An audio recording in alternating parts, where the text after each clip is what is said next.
Thanks to everybody for their patience. Commissioner Helfrey, Here. Commissioner Cohn, Here.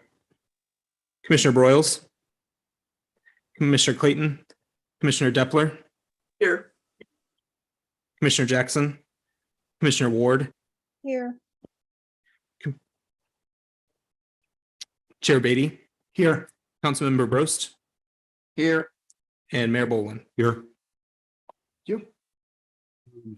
Tonight on the agenda, we have 3 public hearings, 3 information reports, 1 correspondence item, and 1 other update item. So, can I get an approval of the minutes from May 1st? Commissioner Helfrey?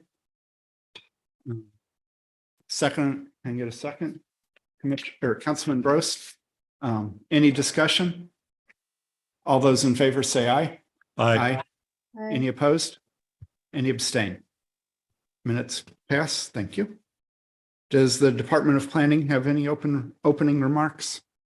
No, sir. I'll have something before the public hearings begin. Thank All you. right, thank you. And then next we have the public comment session. Just as a reminder, this is for anything that is not one of the 3 public hearings tonight. If you want to speak on a public hearing, you will have your chance here in a few minutes. But if you have any comments on an agenda item, now is your time. Mr. Newberry. Ms. Bush.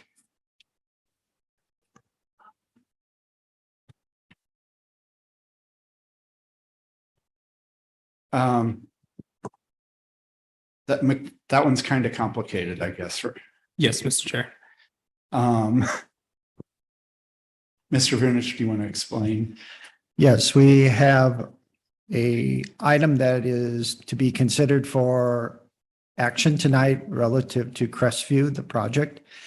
That is an information report with recommendation authored by the department. We also have a public hearing on a portion of that property that was intended to be commercial, now being requested for residential use. So in this particular instance, I would defer to the commission. We could go ahead and just take comments on both at the same time. I think from the perspective of the department, if we could maintain the integrity of the public hearing process, and if there's questions regarding the recommendation of the overall project Crestview, this would be the time. Sounds good. So, yeah, go ahead. Really, the public hearing is if you're against the elimination of the commercial tract within that development. Okay. No, point of order, the public hearing would be for any comment, I believe, on the item, pro or con. Right, but that item on the public hearing is the elimination of the commercial tract within the site. It would still be pro or con either way. All right. Go ahead. State your name and address and then continue. So my name is Krista Bush, and my husband Craig and I live at 2508 Hilaire Lane in the Canberry neighborhood. And I'm coming here tonight to share some comments that I have about the McBride and TB development. And really what I want to do is just share some information about my husband and I have lived in Wildwood for many years. We came here in 1998. We raised our family in Lake Chesterfield. We looked at many other properties east of 270 before we moved to Wildwood, and eventually chose Wildwood because of the values that Wildwood holds regarding development, restrictions on development, and value of green space. We raised our family here and decided to downsize in 2021. We went through the same process again. We looked at homes in many other parts of town before we chose a villa in the Canberry neighborhood, and we did it for the same reasons.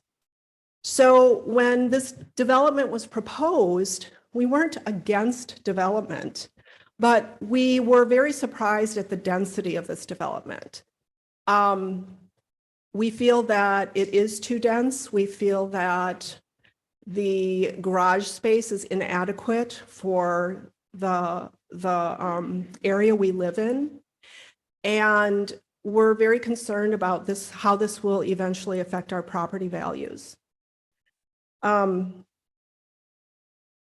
us, in terms of the garage size, I work at Washington University, and I've tried to use the Metro because I want to be green too, and WashU actually gives us free passes.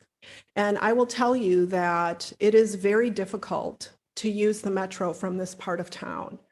It does not really meet the needs of somebody who's on a work schedule and needs to get somewhere in a timely fashion. And so I feel that most of the people that are going to be purchasing these homes are probably going to have 2 cars. And one of those cars is always going to be parked outside. And with the density of this development, I feel it's going to be cluttered. I also feel that the number of cars that we're adding to Etherton Road and Canberry Lane and Main Street will overwhelm our roads. And I know this has all been discussed, but I'm going to bring it up again because I feel that we need a traffic study. I think we're going to be adding probably conservatively another 200 cars per day coming through those roads. It's a huge change to how we live in our neighborhood now. It's very walkable, it's quiet, it's not overcrowded. We moved here for that reason, and we want to maintain that feel in our neighborhood. I'm also hearing that Crestview is possibly not going to connect to Main Street now. So if that is truly the case, then we're losing a major outlet to help those cars move out of the McBride neighborhood that's proposed and the TB development that's proposed. So I don't know how that tiny area of land is going to meet the needs, or the current roads we have are going to meet the needs of that degree of traffic.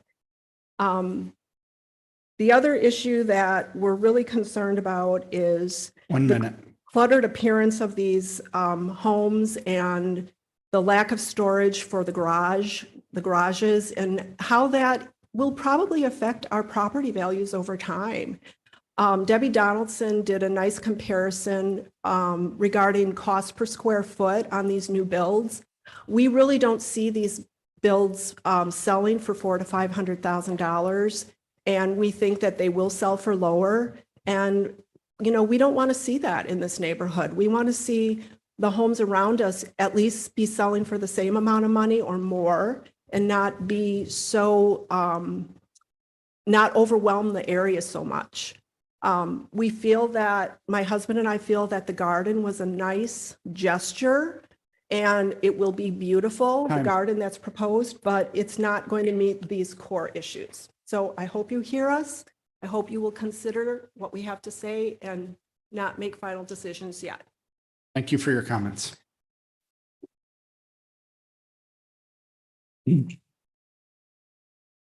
Next. Mr. Chair, the next speaker card is for Mr. Friedhoff.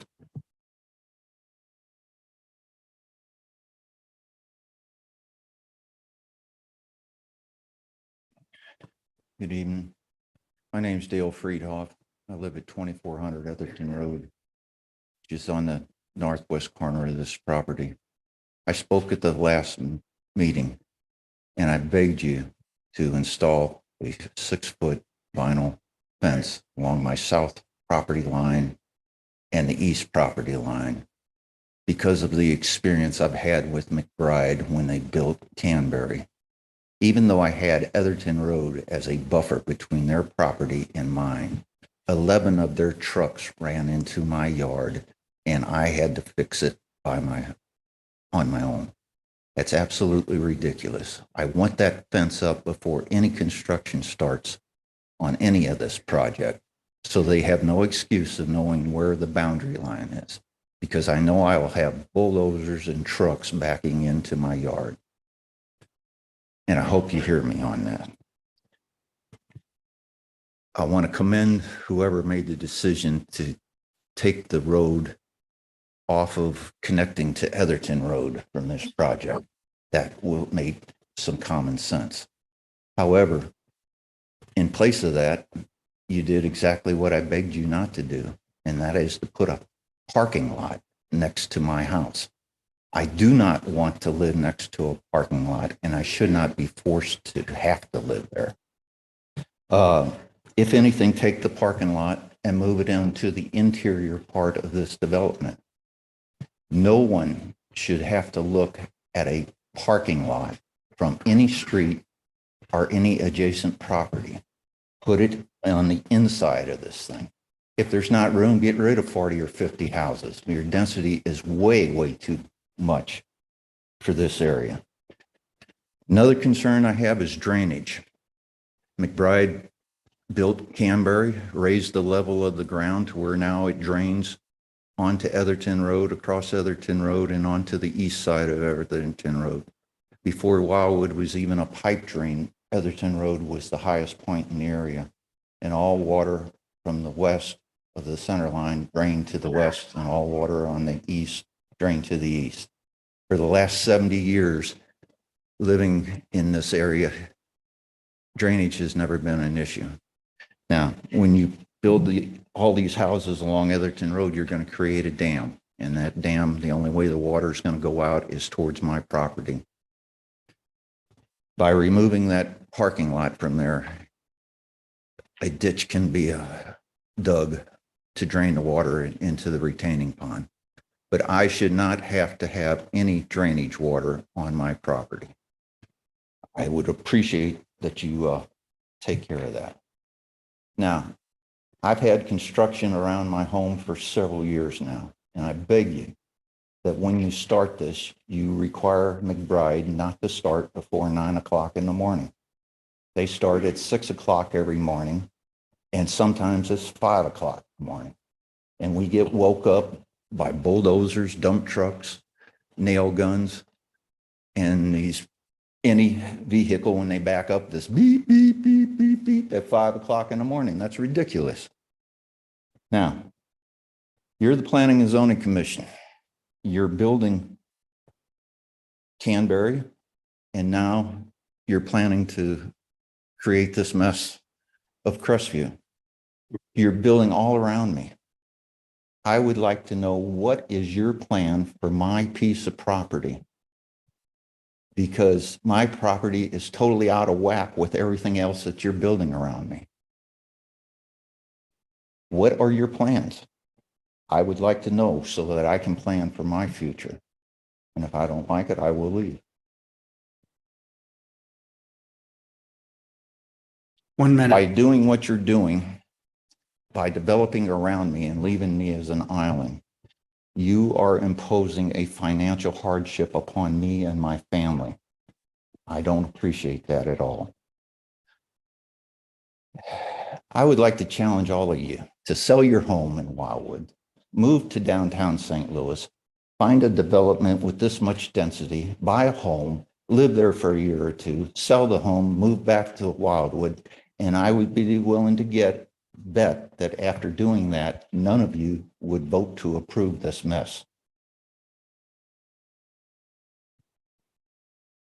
If you really want to do something for our community, why don't you take that ground and bust it up into 1 acre lots and build multi-million-dollar mansions on there and have a development that would be the envy of all of Metro St. Louis.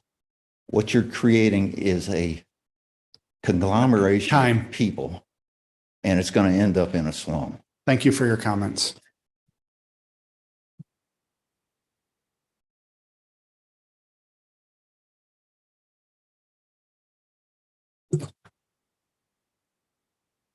Mr. Chair, the next speaker is Mr. Eves. Good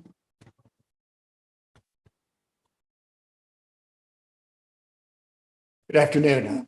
My name is Bob Eves. I'm at 2418 Killaire Lane in Canberra. I'm one of the original owners.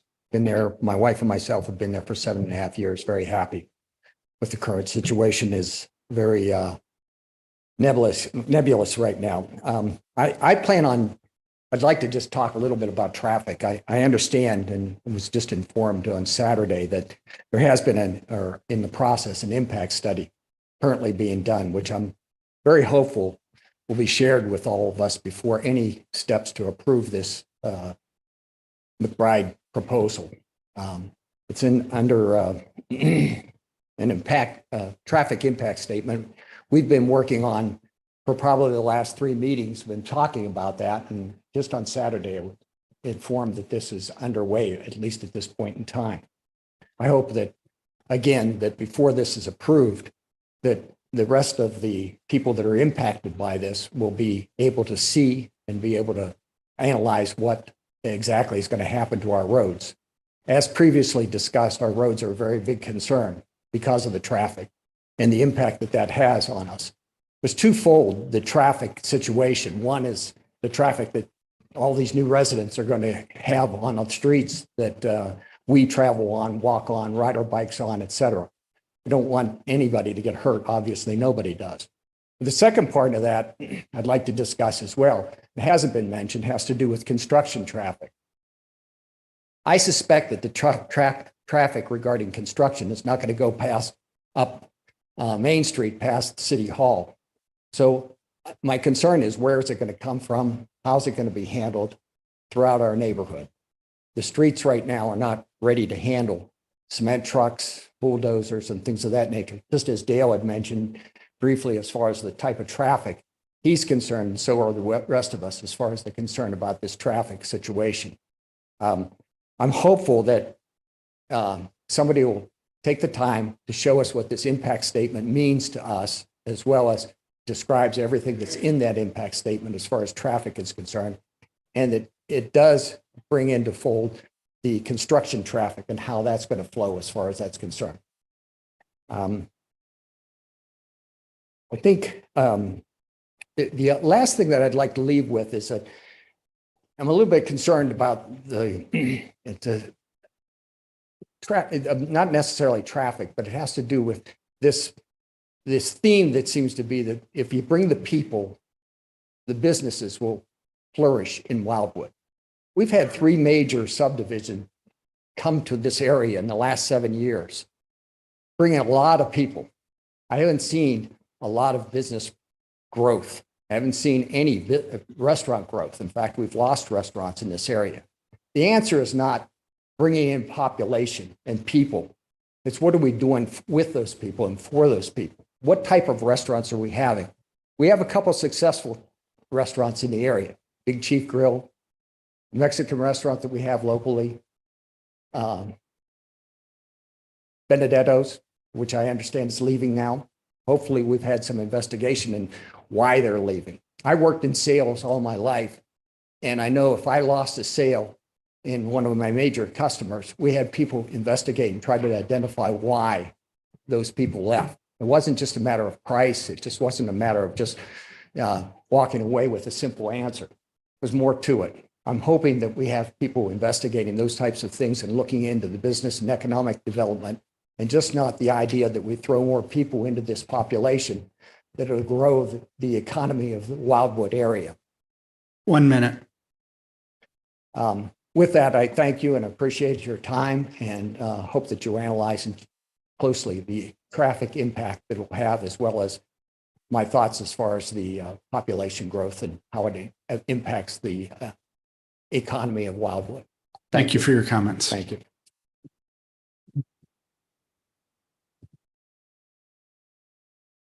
Mr. Chair, the next speaker card is from Ms. Parsons.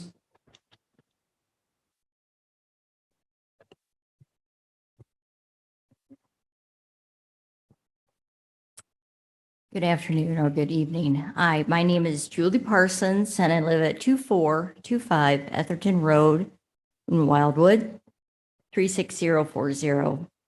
I want to just kind of reiterate some of the things I said last time, and I echo a lot of the comments that have already been stated here tonight. But I do feel that the density of both the Crestview and the Latitude project are too dense for the amount of acreage and the general area. These proposed plans do not fit the community character and development continuity of the area. McBride has stated the Crestview development is a hallmark project, one of a kind, the future of community design. If this project has never been done, how can the residents of Wildwood be assured this plan will be successful? Where is the research that this is a viable plan, and who is the targeted buyer? There's a chance this one-of-a-kind, exciting plan will fail. Why would the city of Wildwood risk residents' property values on an untested plan? In a previous hearing, commission members asked for a study and diagram of how the Crestview plan related to all the other nearby development proposed under consideration. Where is the plan and the overall city plan with all the various new proposed developments included? Before the commission can act on these new proposed developments, the residents need a better understanding of how the city of Wildwood will look and function. Members of the commission, I ask that you really look at these plans with a cautious, discerning eye and do not rush these developments. Thank you for your time. Thank you for your comments. Mr. Chair, the next speaker card is from Mr. Latham.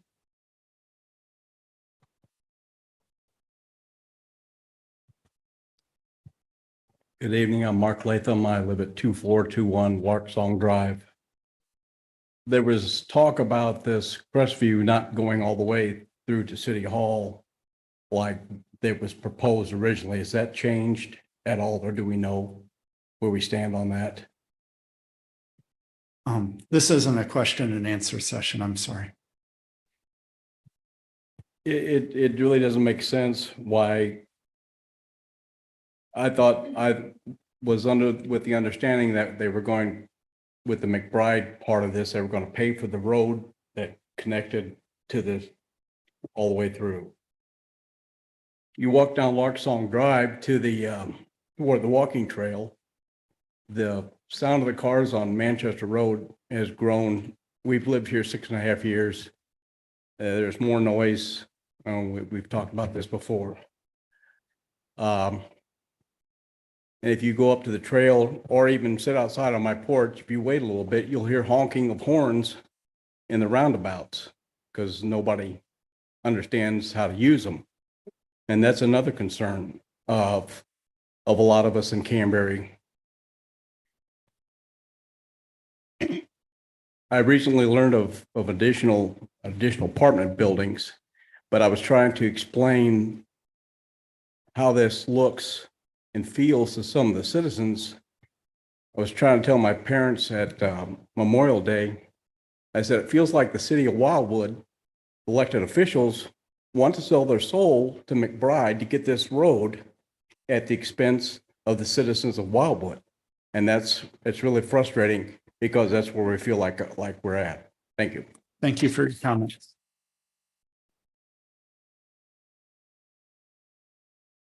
Mr. Chair, the next speaker is Ms. Al Miller.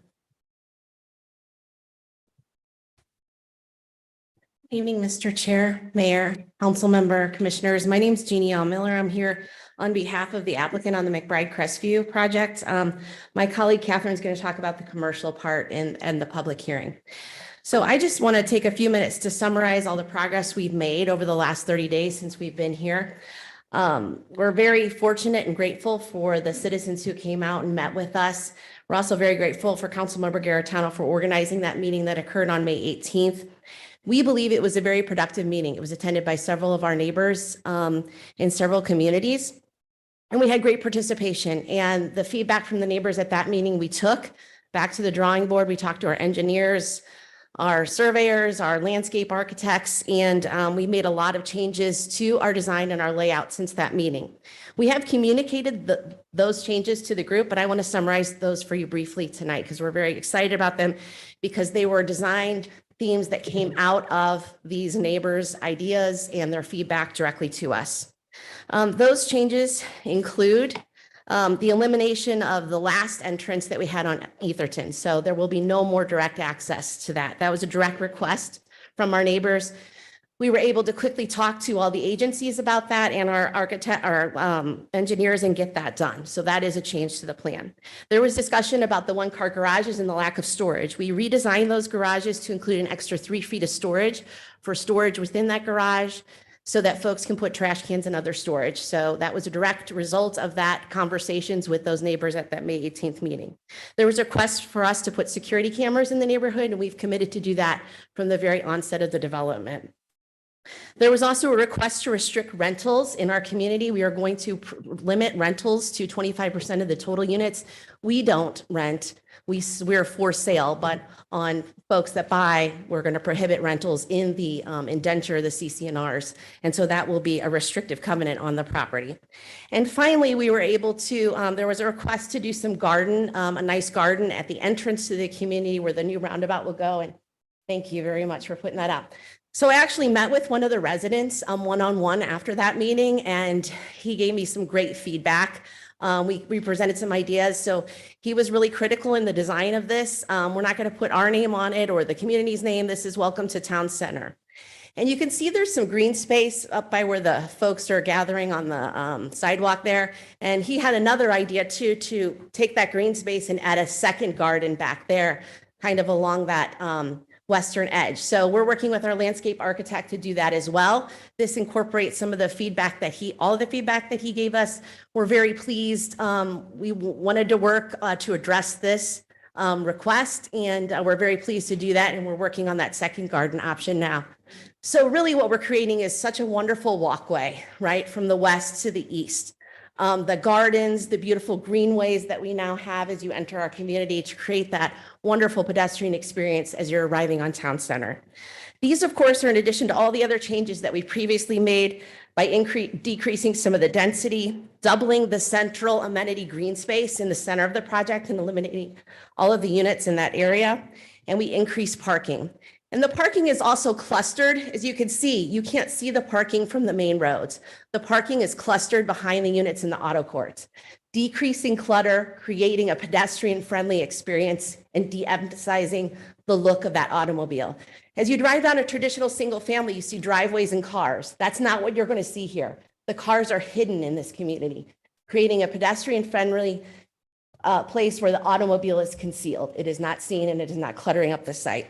So we're very proud of these changes because they are a direct result of the feedback we received from our neighbors, and we were able to make them. So tonight we are asking for your approval on the informational report so that we can come back on July 5th for a final recommendation by this body.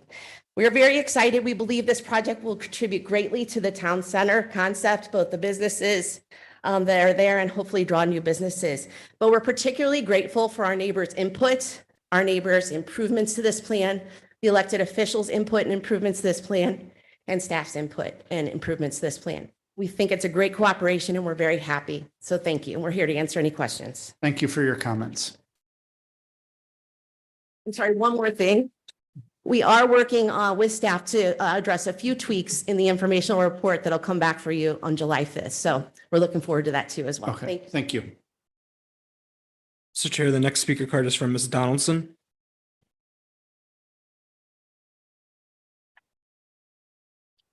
Hello, and thank you. My name is Debbie Donaldson. I live at 17016 Canberry Lane.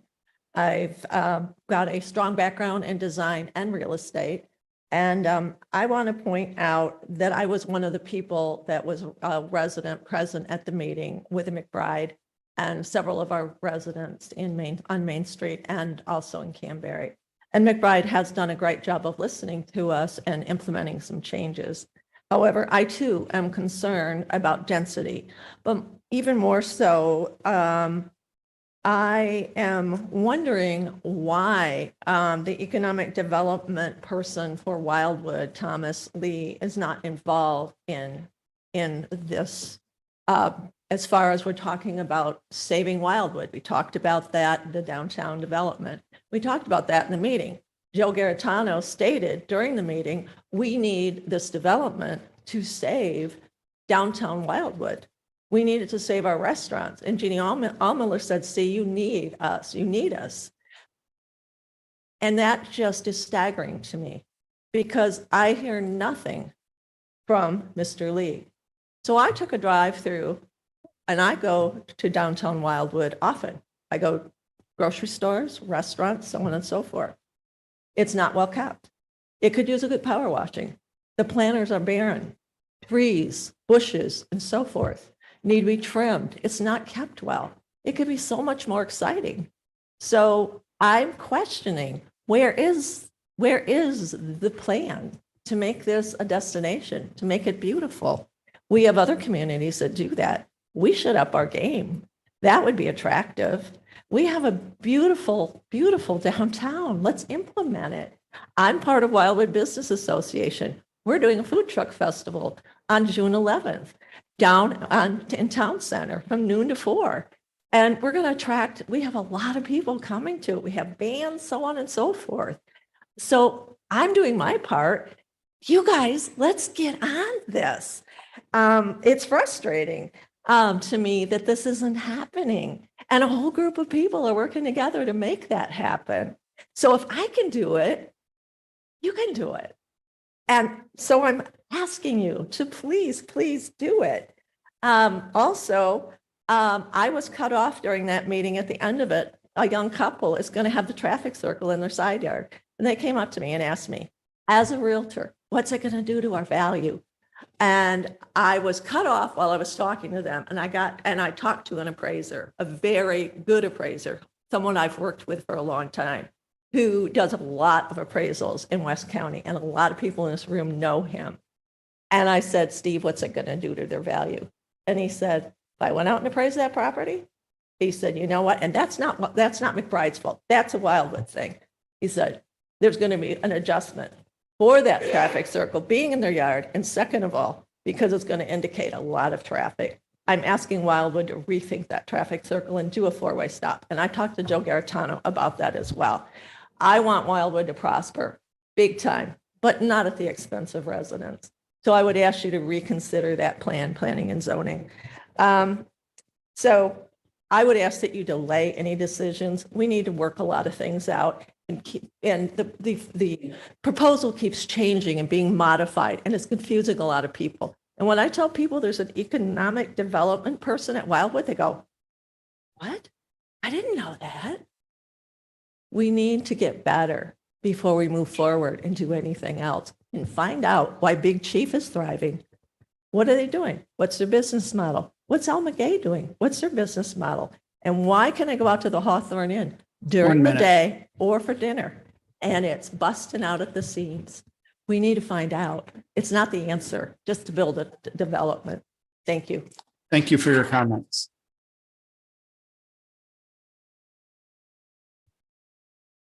Mr. Chair, the next speaker card is for Mr. Lamb.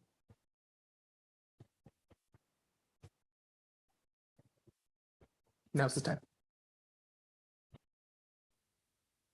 Jonathan, 18378 Woodlands Grove Drive. And I know later on you're going to be looking at the my request around having solar panels put back on my roof. Mhm. And I can see that the recommendation is to delay. And I certainly understand there's a lot of questions ongoing. I'm not the only person that has requests, and I'm sure there's a desire to be consistent across all the groups. And you guys have heard last time you heard what I had to say. It's just the one thing I wanted to remind everyone is there's an insurance payout that I'm not going to get if this doesn't happen fast.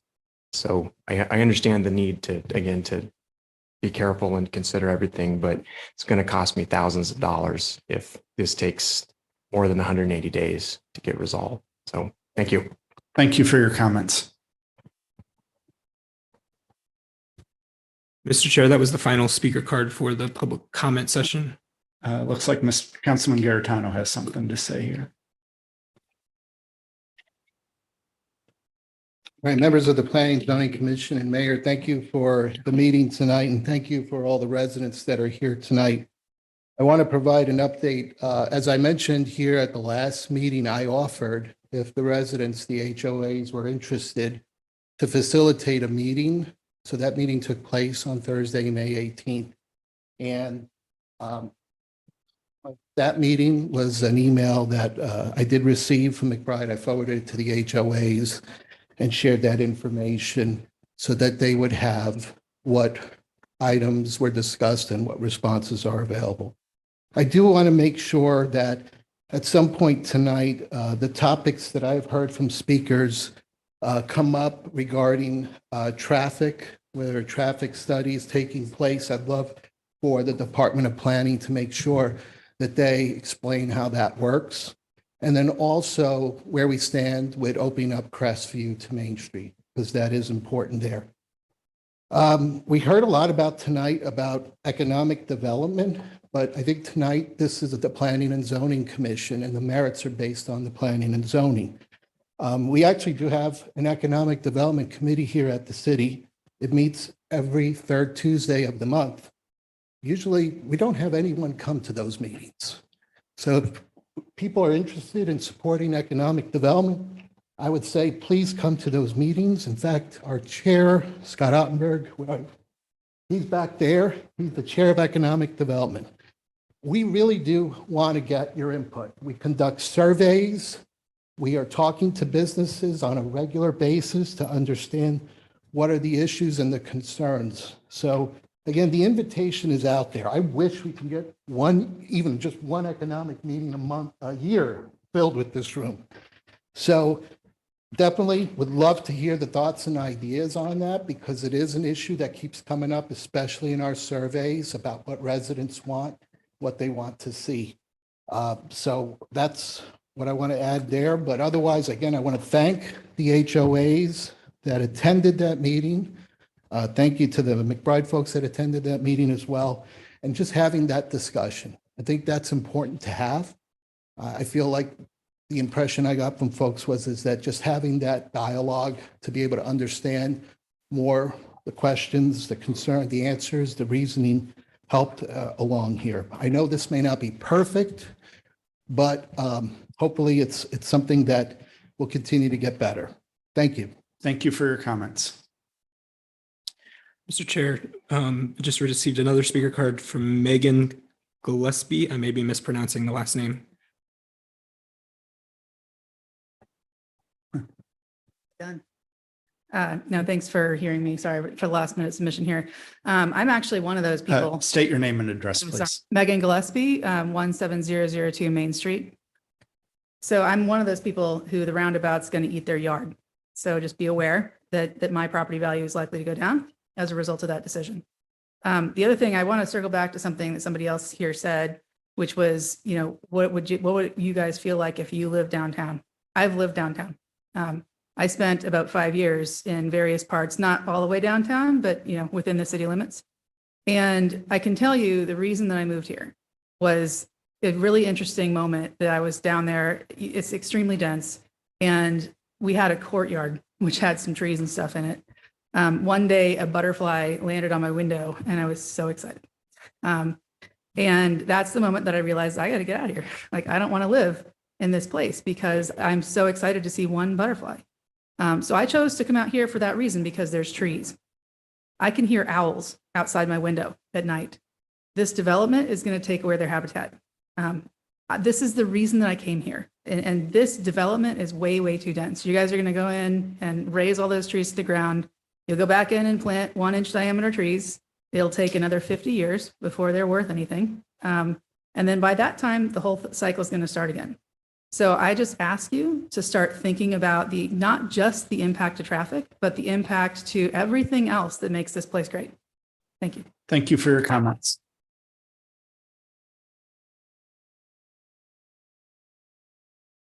Mr. Chair, another speaker card, Annie Chan.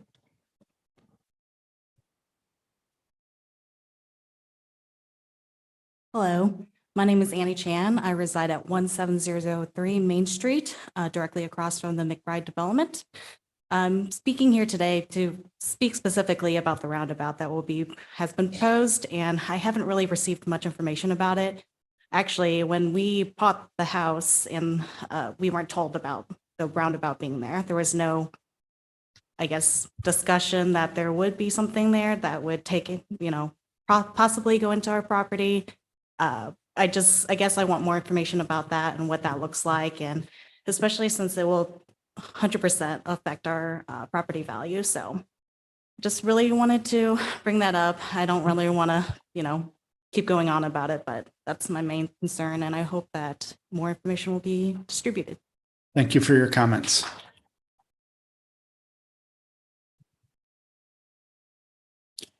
Mr. Chair, at this time, the department has received no additional speaker cards and no member or no person attending via Zoom has raised their hand. All righty. So that'll end the public comment session, and now we'll go into our first public hearing.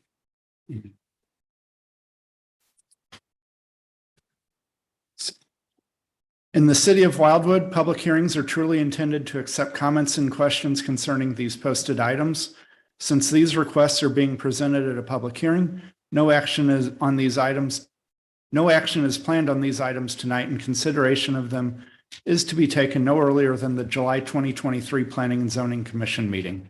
This approach ensures the members of the commission will hear all opinions before taking any action. The city's Department of Planning will address the comments, questions, and concerns that are raised tonight and include them as part of its formal recommendation to the Planning and Zoning Commission. Anyone in attendance at City Hall tonight wanting to speak should fill out a speaker's card and leave it with Mr. Newberry. Those in attendance via the Zoom webinar platform should use the raise hand feature to indicate you wish to speak at these hearings. A team member will add you to the list of speakers, which will then be communicated to me as chair, and I will invite you to speak when it is your turn. The public hearing process is outlined in the public hearing guidelines pamphlet, which can be found on the table at the entry area to the council chambers. These guidelines are also provided on tonight's online meeting agenda.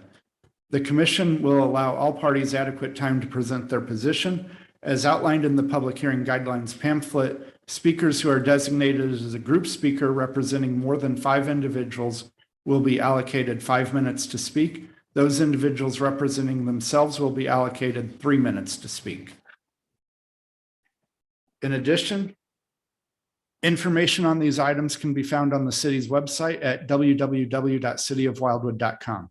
The commission would like to thank you for your cooperation and participation at tonight's hearings. Mr.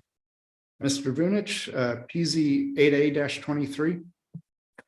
Mr. Chair, before I do the readings for the purposes of tonight's record, I do want to mention that there is an omission on the paper agenda. The postings were correct, and under the advisement of the city attorney, the department would recommend we continue forward with the public hearing, and then instead of closing it as we normally do at the conclusion of public comments, continue it forward to July. It will not impact the preparation of recommendation, but if there is some confusion regarding the omission, we'll be able to hear any additional public comment at the meeting in July. Mr. Young, I've explained that correctly? Yes, sir. Thank you. All right, thank you.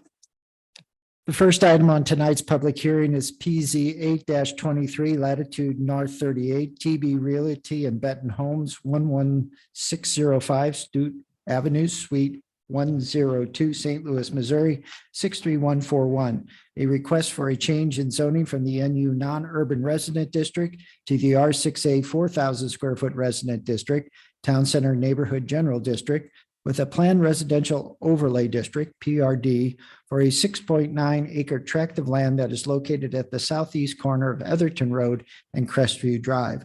Locator numbers 23V 210040, 23V 21015, 23V 210021, and 23V 22022. Street addresses 2442, 2448, 2445 Etherton Road, and 16528 Crestview Drive. The requested change in zoning is applicable to the 6.8 acre tract of land minus approximately 12,500 square feet, such being identified on the preliminary development plan as an outlot of this residential project. Proposed uses, a total of a maximum of 62 single-family detached and detached dwellings in clusters of 1, 2, 3, and 4 units, along with associated street and pedestrian network, off-street parking areas, required public space, and stormwater management facilities. This particular set of properties is located in Ward 8. Accompanying PZ 8-23 is PZ 8A-23, latitude north 38 TB Realty and Benton Homes, 11605 Stute Avenue, Suite 102, St. Louis, Missouri, 63041. A request for a change in zoning for an approximately 12,500 square foot area of a single property located number 23V 220022, street address 16928 Crestview Drive, as identified on the preliminary development plan, with such being an outlot of an associated residential property project, which is currently designated the NU Non-Urban Resident District, Town Center Neighborhood General District, to the CA Planned Commercial District with a conditional use permit, CUP, for this tract of land that is located at the northeast corner of the overall site, such being part of a 6.89 acre tract of land that is located on the southeast corner of Etherton Road and Crestview Drive. Proposed uses: all permitted and conditional commercial and cultural institutional land uses identified under the Neighborhood General District of the Town Center Regulating Plan. This particular 12,500 square foot area is located in Ward 8. And Mr. Chair, since a conditional use permit is involved in this second component, the department would like to enter into the record the following items: the city's charter, the city's master plan, the city's zoning ordinance, Chapter 415 of the Municipal Code, the file that has been developed and maintained regarding these particular requests, and any testimony that is offered at tonight's public hearings. Thank you. Thank you. Mr. Newberry? Thank you, Mr. Chair. Mr. Chair and members of the Planning and Zoning Commission, the department has prepared a brief slideshow presentation of some exhibits of the site, as well as some photographs to familiarize yourself with the area. The first is an aerial image showing in a light blue color the 4 properties that's part of the tract of land on the south side of Crestview Drive. The next is just a closer up version of this. This shows the intersection of Main Street, Crestview Drive, and Etherton Road. And the next is a colorized site plan that the petitioner can get into more details on, but it's available if we need to come back to it. The first photograph is standing at the property that only has frontage onto Crestview Drive, at its northeast, the northeast corner of the site, looking to the south and west to the home that exists on the property. The next is standing farther to the west, with another view of the home looking more to the south and to the east. And the next few images are just views of Crestview Drive. This is looking east, standing at the frontage of the 16928 Crestview Drive. The next is looking to the west at that same property. The next series of photographs will begin to show the property at the corner of Etherton Road and Crestview Drive. This is standing farther to the south of that property and looking to the north with the home. You can see the stop sign and the street sign there is that intersection between the Crestview Drive and Etherton Road. And this is next photo is kind of back on Crestview Drive, standing at the the east corner of that property, looking towards the rear of the home and towards Etherton Road. And then the next series of photographs are the other homes that are have frontage onto Etherton Road that are part of this tract of land. And then what will follow are a photo of the property farthest to the south that's part of this proposal and looking to the north on Etherton Road, showing the front yard areas and the road. And then the next few photos are just what's across the street, the Main Street crossing development here. This is looking south on Etherton Road. And then this is standing at the intersection of Crestview Drive, Main Street, and Etherton Road, looking to the north. And then this is looking to the west, the intersection of Main Street and Etherton Road.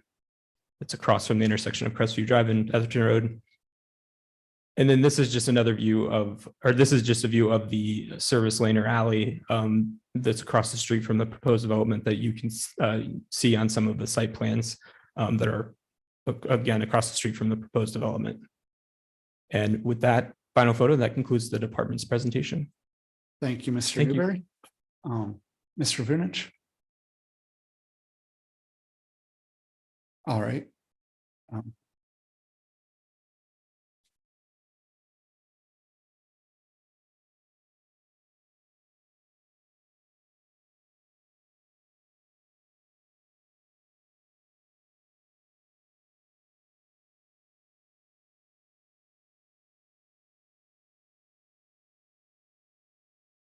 Got to have the remote control.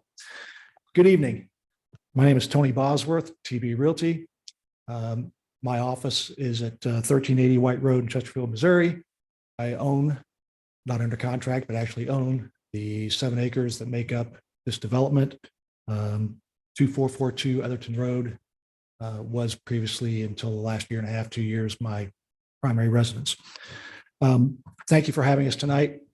We are looking at our current plan. On the top of this plan, you'll see the colored drawing with the roundabout that's proposed. This drawing was completed on behalf of the city's consultant, Civil Design, Inc., CDI, which shows our last plan, which has actually been revised, which you'll see on the next page, as well as the McBride plan, which has, I believe, also been revised, which I won't comment on that. But so this plan will be modified a little bit. The bottom left shows the site in shaded drawing there.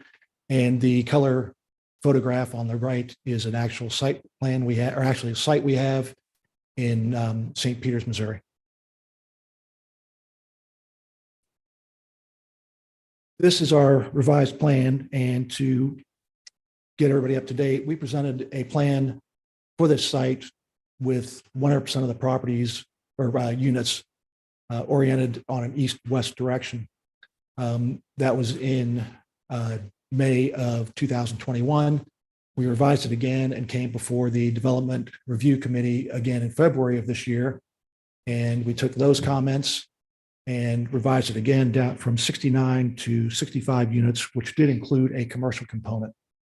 We got a comment letter from staff around the 14th of May, and around that same date, we also got the drawing that I referred to in the previous slide with the roadway in it. In doing that, we became landlocked by the lack of left-hand turns onto Crestview, which is the future Main Street.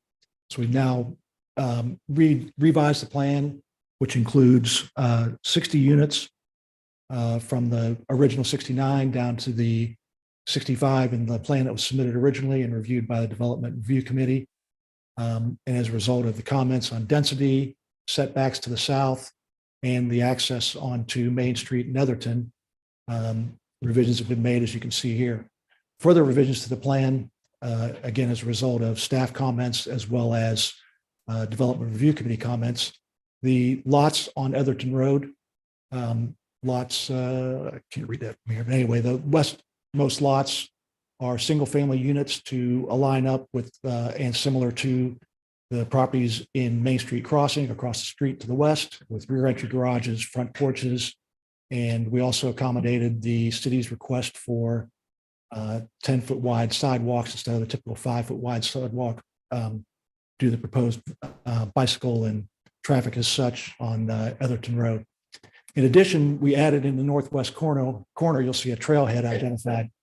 In reducing our units and also in response to comments we've heard to the McBride project, we are proposing a dedication there for a bike stop, walking stop. As everybody knows, the walkability in Wildwood is a big deal. This provides a dumbbell on our project as opposed to the Village Green to the east. Now we have on the west side of our property, a stopping point for, I say, bicycle or dogs or whatever kind of traffic may be. Along the north end of our boundary, along Crestview, we have 18 units that make up similar to the ones on the west, but attached. And to also complement the McBride units, we have 18 units that are single story, again, 2-car rear entry garage and driveway. And then we have also the last 2 units, 59 and 60 on the far east side, opposite that driveway. The units to the far east on the right, those 11 units are townhomes similar to Canberry, 2-story rear entry garages with decks on the back. The interior lots will be 2-story units with front entry garages, again, all 2-story. Again, we had a loop road connecting the driveways on the north-south, and we have taken those out and made that additional green space. So project data in total, we have 60 units, attached and detached homes on a 6.9 acre site. Our project meets the proposed zoning under the town center master plan for neighborhood general, both in density, type. We've redesigned the site to meet the city's needs as well as the adjacent property owner coordination to the north and to the east for the Main Street access and to the future Main Street or future Etherton connections to align with the adjacent driveway to the west. Our units are rental. There's no elephant in the room. There's no mouse chasing the elephant in the room. We can provide additional information as required or requested. We do have 3 other projects. We have a very similar project, again, that's in those photos below, but just some general demographics. The average household income in our units is $124,000, $110,000 per year, which exceeds the average household income for Wildwood. The average age in our units is 51 years old. And if you have any other questions regarding demographics, I have my development partner, Benton Home Builders here, William Levinson, who can discuss more about that. We were asked about our architectural design in the Development Review Committee. Our units, we were asked to contribute or consider adding more stone and or brick to the fronts. And then also to confirm in writing our use of hardy board or similar type product on the sides, which will be contributed. We've committed to that in writing and as part of our review to the comments letter, as well as here in this presentation. So this is a colorized version of the plan, so you can get an idea of the green space provided. On the north end, you'll see in the gray, we are contributing 38 to 32 feet going from west to east for the future Main Street expansion. We also, as noted previously, are contributing 10-foot wide sidewalks on the west going north-south on Etherton Road. We have detention area to the east. We have the park dedication to the north and the right-of-way dedication, which makes up our public space requirements under the ordinance. Again, we have 2-car garages for each unit, and our street widths, as I've heard a lot of comments, Canberra's street width curb to curb is 22 feet, which is a huge problem. Ours are 26-foot total driving lanes plus a total right-of-way width for public space of 40 feet, which includes on-street parking.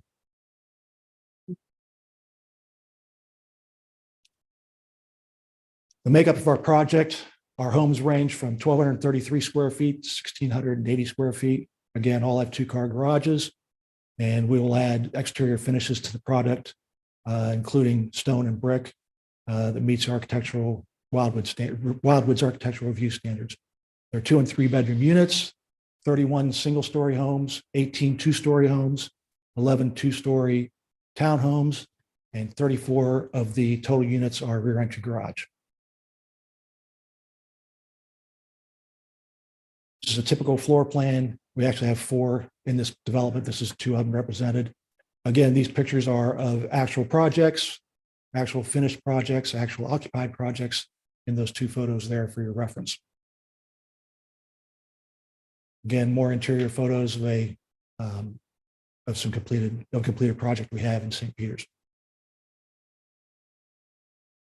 So in keeping with the whole new urbanist theme, again, 34 of our 60 homes are rear entry garage. We've had the wide walks proposed by the city on Etherton Road. We've taken into consideration that contribution to add to the walkability of the town center plan has been reviewed over and over again as part of the town center update committee by example. Again, we have 2-car garages plus 2-car off-street parking provided per home. We have a landscape buffer provided, which will be modified per staff request. Davy tree service is provided, and we provided to the city under previous submittals the tree study, and it will be revised by Loomis prior to the next meeting. The project has gone into great consideration for the Town Center Update Committee. Again, as this board knows and as City Council knows, we made our first presentation in February of 2017 for 12 homes on a portion of this project. As that project went through, it was denied and suggested that we waiting for the Town Center Update Committee to revise the Town Center Update Plan. The city went through a 27-month process. Again, as you all are aware, I'm just making the public aware. 27-month review process, for some of which some of you were on, and the council members for this ward were in. As part of that process, it was determined that neighborhood general was the best use for this portion of Wildwood Town Center, particularly as it aligns to the west, which includes all of our properties, up to the Village Green. We have taken great consideration to be a good citizen. Personally, because I lived there, I've lived in that house for 17 years. I hear people talk about neighborhood change, and I have 1 unit per acre. Canberra has 10 units per acre by comparison. Well, talk about density. People, when they're hearing these things, they're not participating in the Town Center Update Committee meetings. People need to participate. That's what these meetings are for. We have met the requirements of the Town Center Update Committee. We meet the requirements of the proposed new zoning. And in addition, traffic studies have been discussed at great length, and I actually spent the time to review them over the weekend. They date as far back as 2014 to include the roundabouts on Highway 109. And Town Center and Main Street were taken into consideration as future connections, as well as Etherton Road. And it was critiqued during the Town Center Update Committee in 2020. And HR Green did one specifically for Town Center, including all the roadways within the city boundaries in the city town center, which takes into consideration existing traffic and higher uses than what are proposed here. So in summary, as I said, we meet the requirements of the neighborhood general plan. We've included the roadway dedication as requested for Main Street. We've included the changes to the Etherton widening. We've added the trailhead to our portion of the property adjacent to the roundabout that we've heard from other comments on McBride, plus comments from staff and meeting with staff. There was a 20-comment letter provided to us, to the city in response to our submittal. We have met or are in the process of revising our plan to meet all those requirements. So if you have any questions, I'm welcome any opportunity to discuss them. In addition, one of your board members has gone and viewed our other site. And if anybody would like to, from city staff or any of these boards would like to go visit the site, we will be happy to coordinate it, and you can show you exactly what you're visiting or what you can see in our project in the future. Thank you. Thank you for your comments. Mr. Vunich. Again, Mr. Chair and members of the commission, if there are no comments of petitioner, this would be the opportune time to take public comment on the proposals. Should we take public comments first? All right. Do you have speaker cards, Mr. Newberry? Mr. Chair, first speaker card for this item is Ms. Patterson.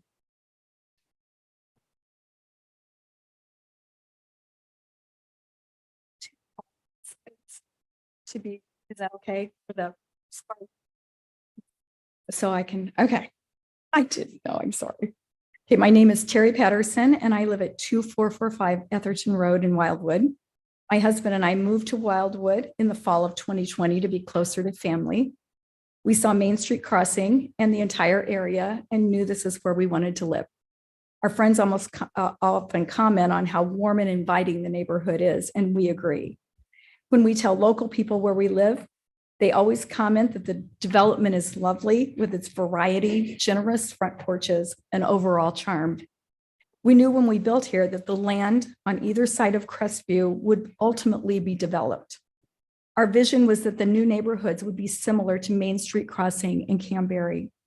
If we had thought that either current proposal had a chance of being accepted, we would not have built our home. These proposals are so out of character with the existing neighborhoods, and if developed, will be a detriment.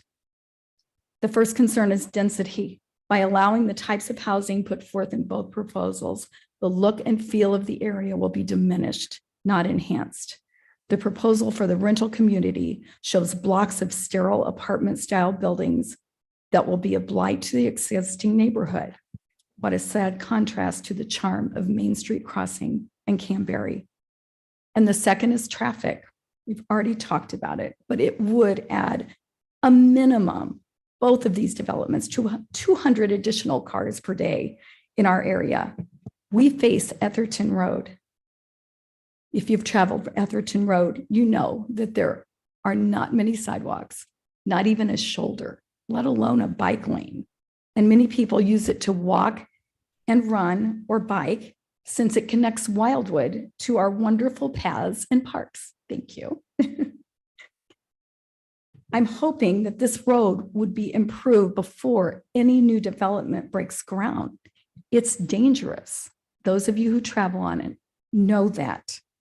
1 minute. And this can be said about Crestview opening up to Main Street as well. The third concern is just the rental units. When friends cautioned us about the building across the street from potential negative developments, we assured them that they were wrong. We said that the officials in Wildwood were very picky and wanted to maintain a certain character for their town. We believed that whatever would be built would reflect the feel and density of both Main Street Crossing and Canberry. I still believe you will do the right thing, but the fact that these proposals continue to be on the table is sad and disturbing. We are not anti-development. We believe in the right kind of development, and we hope you do too. Thank you. Thank you for your comments.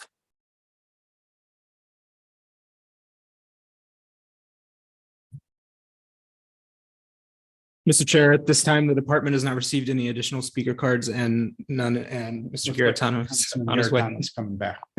Thank you. Speaking on behalf of Carrie DeGregorio, who is a trustee for Main Street Crossing, she reached out to me. She said she is unable to attend tonight's meeting and asked if I would share her thoughts regarding this proposal. Her biggest concern is around the rental aspect of this proposal. She feels that renters would not be invested in the property for the long term, and it would reflect in the quality of the property. The second item that Mr. Gregorio asked me to speak on behalf of is with regards to the potential traffic impacts of this development. And again, this is similar to what we also discussed with the other proposal on the other side of Crestview. Similarly, we also did speak about renting when we spoke about the other proposal. So again, she asked that I would share these comments and hope that the Planning and Zoning Commission would consider them. Thank you. Thank you for your comments. Oh, Mr. Newberry. Mr. Chair, we received another speaker card, Mr. Hindman.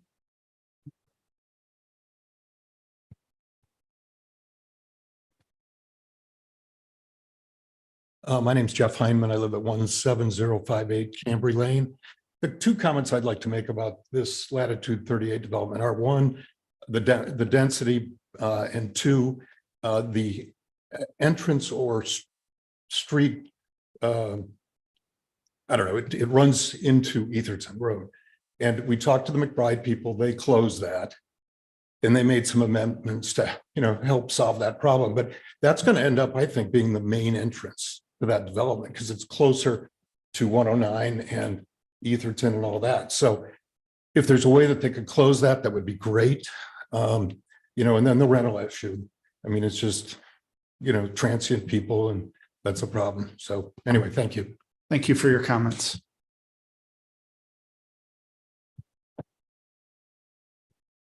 The department has not received any additional speaker cards. Is there any comments from the commission?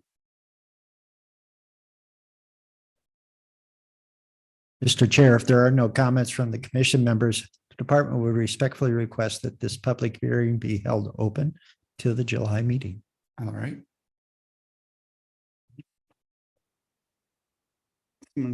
Bruce? Do we make a motion on that? I'll make that motion. All right.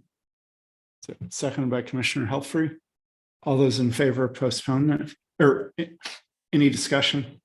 I just would have a suggestion that we include all of the data and information we received from this evening's meeting along with testimony. So if anyone can't attend, that will be part of that meeting. We won't have to go through all of it again. Thank you. Certainly, sir. All those in favor say aye. Aye. Any opposed?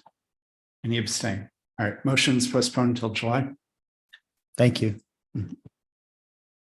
All right, PZ 7A-23, Mr. Vunich.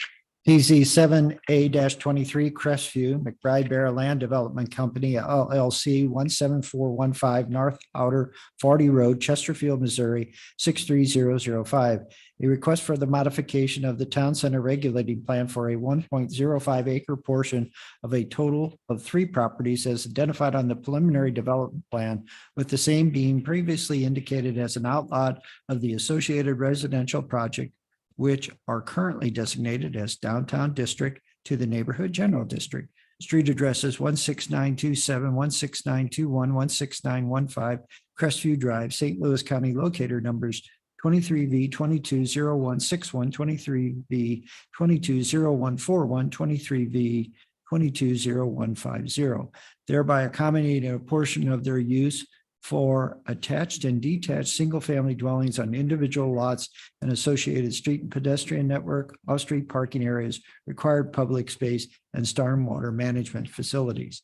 Accompanying the aforementioned requested modification to this town center regulating plan is a request for a change in zoning for the same 1.05 acre portion of the total of 3 properties, again as identified on the preliminary development plan, with the same being previously identified as an outlot of an associated residential property project, which are currently designated NU non-urban resident district.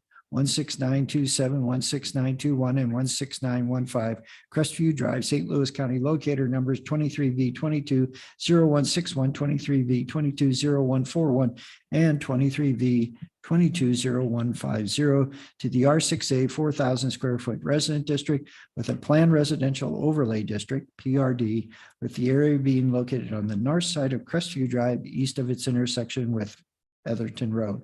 Proposed uses: a maximum of 7 single-family attached and detached dwellings on individual lots, along with associated street and pedestrian work, off-street parking areas, required public space, and stormwater management facilities. These properties are located in Ward 8. Thank you, Mr. Vunich. Mr. Newberry. Mr. Chair, members of the Planning and Zoning Commission, the department's presentation tonight is very brief. It just wanted to identify the 3 properties that are being discussed regarding the matter that Mr. Vunich just described into the record. Previously, a portion of these 3 properties was identified as a commercial zoned area for the proposed McBride Crestview project. As the project has proceeded through the process, that commercial area has been removed, necessitating this public hearing tonight to identify the use of it as a residential area. The 3 properties are identified in the blue shaded area on the aerial image, that you're all now very familiar with. And the next few photos are just, again, the commission has seen these photos at the April meeting, but just wanted to go through them very quickly. This is Crestview Drive, standing at the end of it, looking to the west. The next is standing at the first subject property, or standing on Crestview Drive, looking to the east, excuse me. And then the next are just the actual properties as they exist today as part of this public hearing. And the third is there. Again, the department just wanted to kind of re-familiarize the commission with the specific properties that are the subject of tonight's public hearing, and doesn't have any additional comments at this time. Thank you. All right. Thank you, Mr. Newberry. Looks like the petitioner would like to speak at this time. Come on ahead. Good evening, members of the commission, councilman, Mr. Mayor. My name is Catherine Moore, and I'm here on behalf of McBride Homes. And we've been here a few times over the last few months before this commission to discuss Crestview. So this public hearing will be really short. It's just limited to what adding this as part of the residential portion of the project did for the project as a whole. We believe it made it a better project, and it came from having discussions with city staff and city officials. So Mr. Newberry just showed you the area that we're talking about. And that's down on, when you're looking at this from your angle on the lower, I guess on my angle, it's the right-hand side. So on your angle, it would be the left-hand side near that detention basin, a part of apart from that, on our new internal street, that is where we had a commercial outlet. After having further discussion with officials and city staff, we were told that it just wasn't really a viable commercial location, and that perhaps we could address some of staff's comments if we added it to the residential project. So it's 1.05 acres in size. And we are asking that the regulating plan for town center be amended to make this part of neighborhood general. Currently, it's part of the downtown district, which allows for intense commercial uses, office, retail. So this will bring down, the amount of uses, the intensity of the uses the site could be put towards. We're seeking rezoning along with the whole entirety of the Crestview project of this 1.05 acre piece to R6A PRD to make it a cohesive whole residential project, which includes the green space and flexibility in planning that makes a PRD make sense at this site. So before you is that new color site plan. And my colleague Jeannie Al Miller earlier during public comment talked about some changes we've made after having discussions with residents. And we were able to do those by sucking this 1.05 acre part into the residential project. So those changes included the elimination of 4 lots, making that central amenity green space area you see double in size. It allowed us to make all of those units along Etherton Road single standalone units, which was requested previously by the neighbors. As you heard, we cut off the access. It's no longer there, having an entrance on Etherton Road. We've also increased the parking internally to this site that's not visible from the external roadways by nearly 200 parking spots. Parking almost doubled since the last time we were before you at the last public hearing. So a lot has been done. And also you saw the depiction of the enhanced landscaping that we're planning and signage to address the concerns of nearby residents and beautify what you see and really make this a landmark project, a destination in the city of Wildwood. So by adding this part, taking away the commercial component and making it part of the residential project as a whole, it's just better for McBride, it's better for the city of Wildwood, and we think it's better for the neighboring residents because it allowed us to do so much more with the site. So we're hoping for ultimately a favorable recommendation from this commission to city council at your next meeting. But tonight we're hoping to get on the agenda for your July meeting with that recommendation based on accepting the report tonight.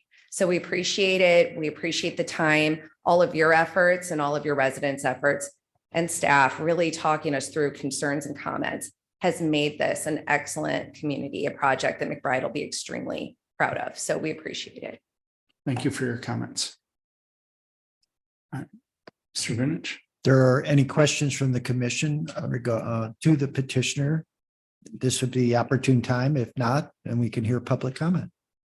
I did have one quick question. Can you pull up the map again, Mr. Newberry?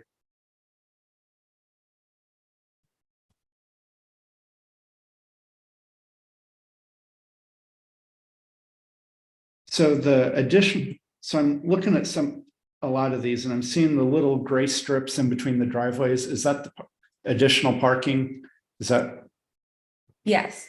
All right. And I guess that would be parallel parking along the street. Along the street, but there are additional guest parking plus the additional parking in the driveway, plus those garage spots with that extra storage that Ms. Al Miller had alluded to, all add to the parking component. And there's also guest parking along the Loop Street. All driveways. All right, thank you. Any other questions? Do you have any speaker cards? Yes, sir, Mr. Chair. Mr. St. Ange.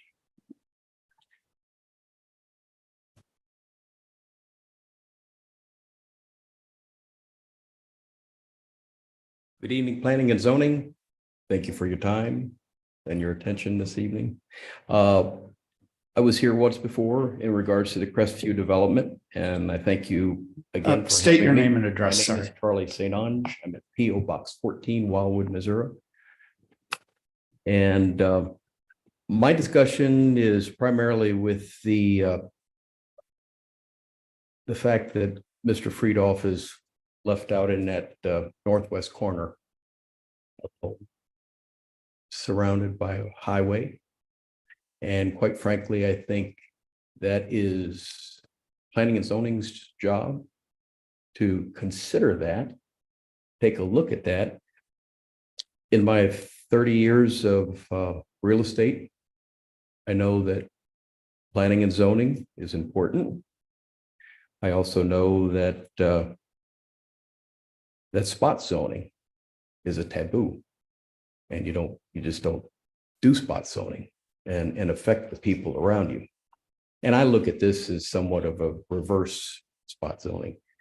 Here he is. There's a nice development, very nice, going all the way around it, but there's no outlet. It's bounded. You need to add that one property into this to make it what I feel would be a good development.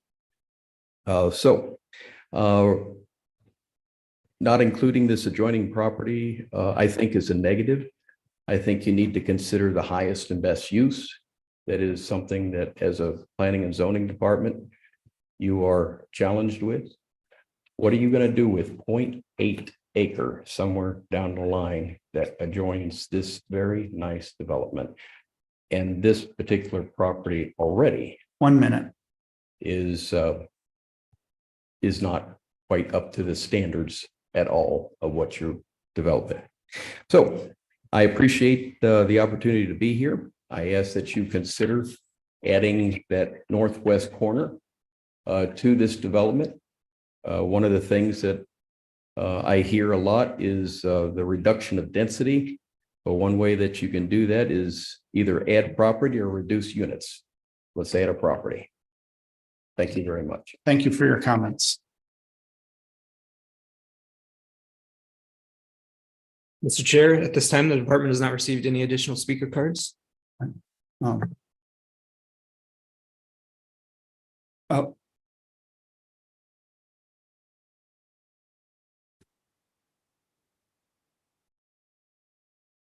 Are there any comments from the commission while we?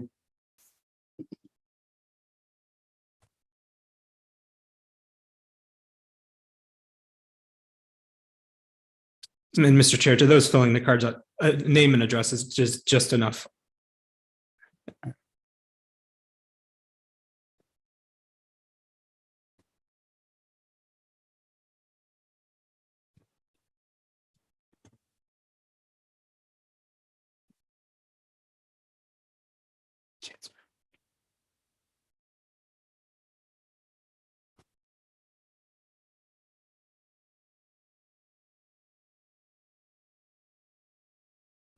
Thad Edders.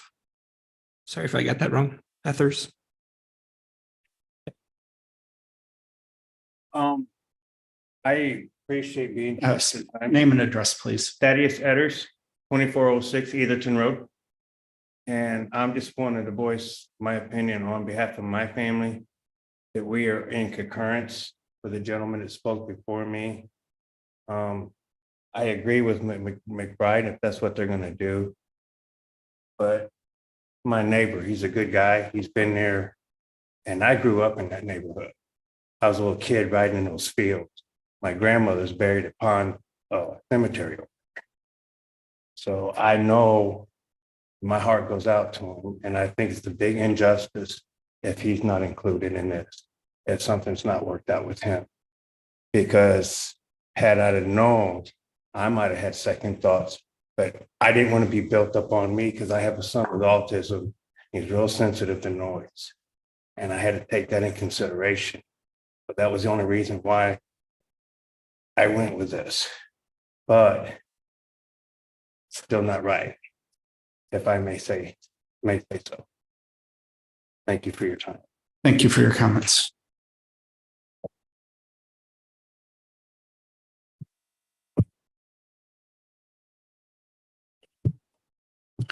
All right.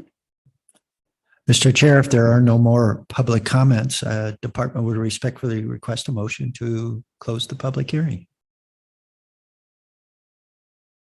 Commissioner Helfrey. All right. Seconded by Councilman Gross. All those in, any discussion? All those in favor say aye. Aye. Any opposed? All right. Motion's closed, or public hearing is closed. So here, next on the agenda is PZ 12-23. PZ 12-23, City of Wildwood Planning and Zoning Commission, care of Department of Planning, 16860, Main Street, Wildwood, Missouri, 63040. A request to review section 415.030 definitions and section 415.440 temporary signs with the specific purpose of considering possible changes to certain existing regulations relating to temporary signs and the allowances associated with their length of use, as well as to address comments and concerns from members of the business community and public regarding the same, all wards. Thank you, Mr. Newberry. Mr. Vinich. Thank you, Mr. Chair. Mr. Chair and members of the Planning and Zoning Commission, tonight the department is presenting to you a request from the Economic Development Committee of City Council to consider amendments to the regulations relating to temporary signage. Specifically, as the commission may recall, in 2018, a major revision was made of our sign regulations. And at that time, temporary banners were treated appropriately, but the limitations relative to their display was very limited. The Economic Development Committee of City Council has been listening to the businesses of Wildwood through a series of business forums that are held on a quarterly basis. And this is one of the items that's been identified as a potential change that would be beneficial to the community. Tonight, the department is presenting the information that has been developed by the Economic Development Manager, now our interim city administrator, Thomas Lee, and the Economic Development Committee. The department would like to yield the podium to Councilmember Scott Ottenberg.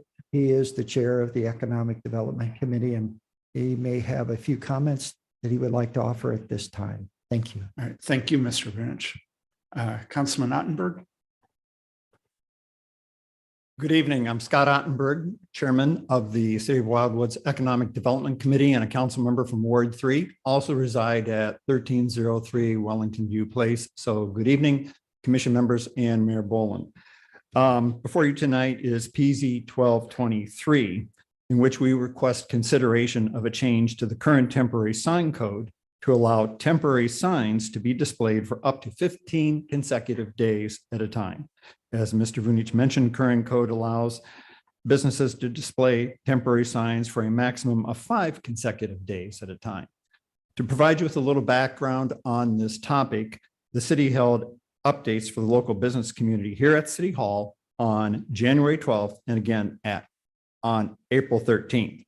During both updates, local businesses requested the city allow temporary signs to be displayed for up to 15 consecutive days for 2 primary reasons.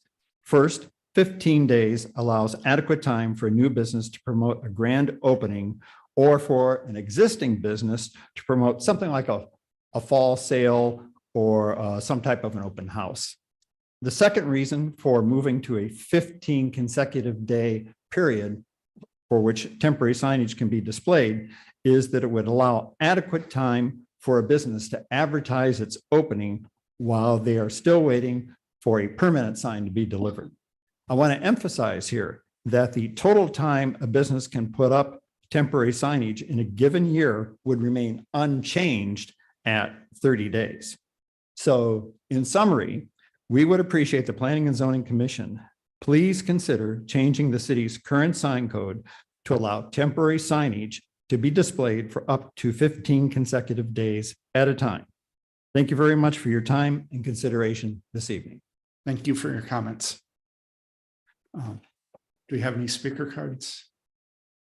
Mr. Chair, Mr. Ottenberg was the only speaker card I received so far. All right. Is there any comments from the commission? Commissioner Cohn? I'd just like to speak in favor of the recommendation. But I think that the 5-day restriction is just too difficult for a business. And 15 days should be adequate.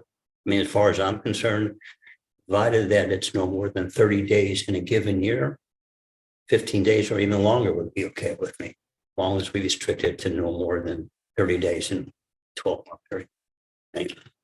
Thank you for your comment. And also, what the department found is that the 5-day limit that is currently in the regulations relative to temporary signage is a bit of an enforcement problem as well. By the time we issue the permit, it gets up, we're almost out there advising the owner that it needs to be removed. So I think there is a benefit to the longer time frame. Yeah. Just to close the public hearing. Yeah, this is just a public hearing still. Any further comments? Motion to close the hearing? So moved. All right, motion by the Mayor Bullen, seconded by Councilman Gross. All those in favor say aye. Aye. Any opposed? All right, motion, the public hearing is closed. All right. PZ 5-23, Mr. Newberry. The 5-23 Crestview McBride Bear Land Company LLC 17415 North Outer 40 Road, Chesterfield, Missouri 63005. A request for the modification of the town center regulating plan for a total of 4 properties that are currently designated by it as downtown district to the neighborhood general district. Street addresses 16927, 16921, 16915, and 16907 Crestview Drive.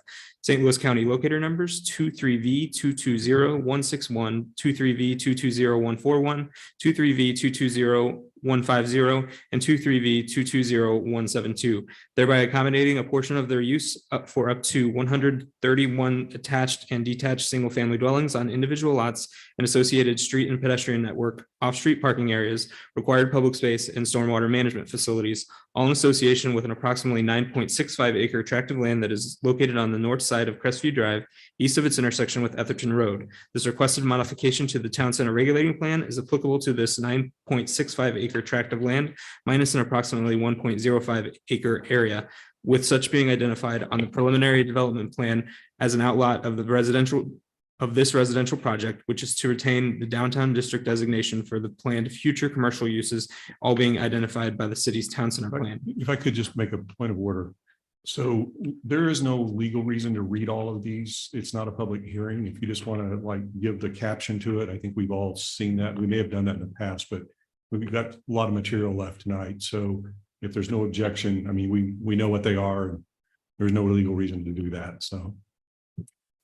Okay, next PZ 6-23 Crestview McBride Bear Land Company LLC 17415 North Outer 40 Road, Chesterfield, Missouri 63005, and PZ 7-23 Crestview McBride Bear Land Company LLC 17415 North Outer 40 Road, Chesterfield, Missouri 63005.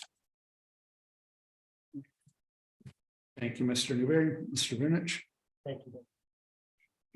Thank you, Mr. Chair. Mr. Chair and members of the Planning and Zoning Commission, the department has provided for your consideration tonight an information report with recommendations relating to the 3 items that have just been identified by Mr. Newberry. Obviously, this particular set of items has been thoroughly discussed, and there's been a great deal of public input, both here at City Hall and elsewhere, organized by Mr. Garatano and the neighbors themselves.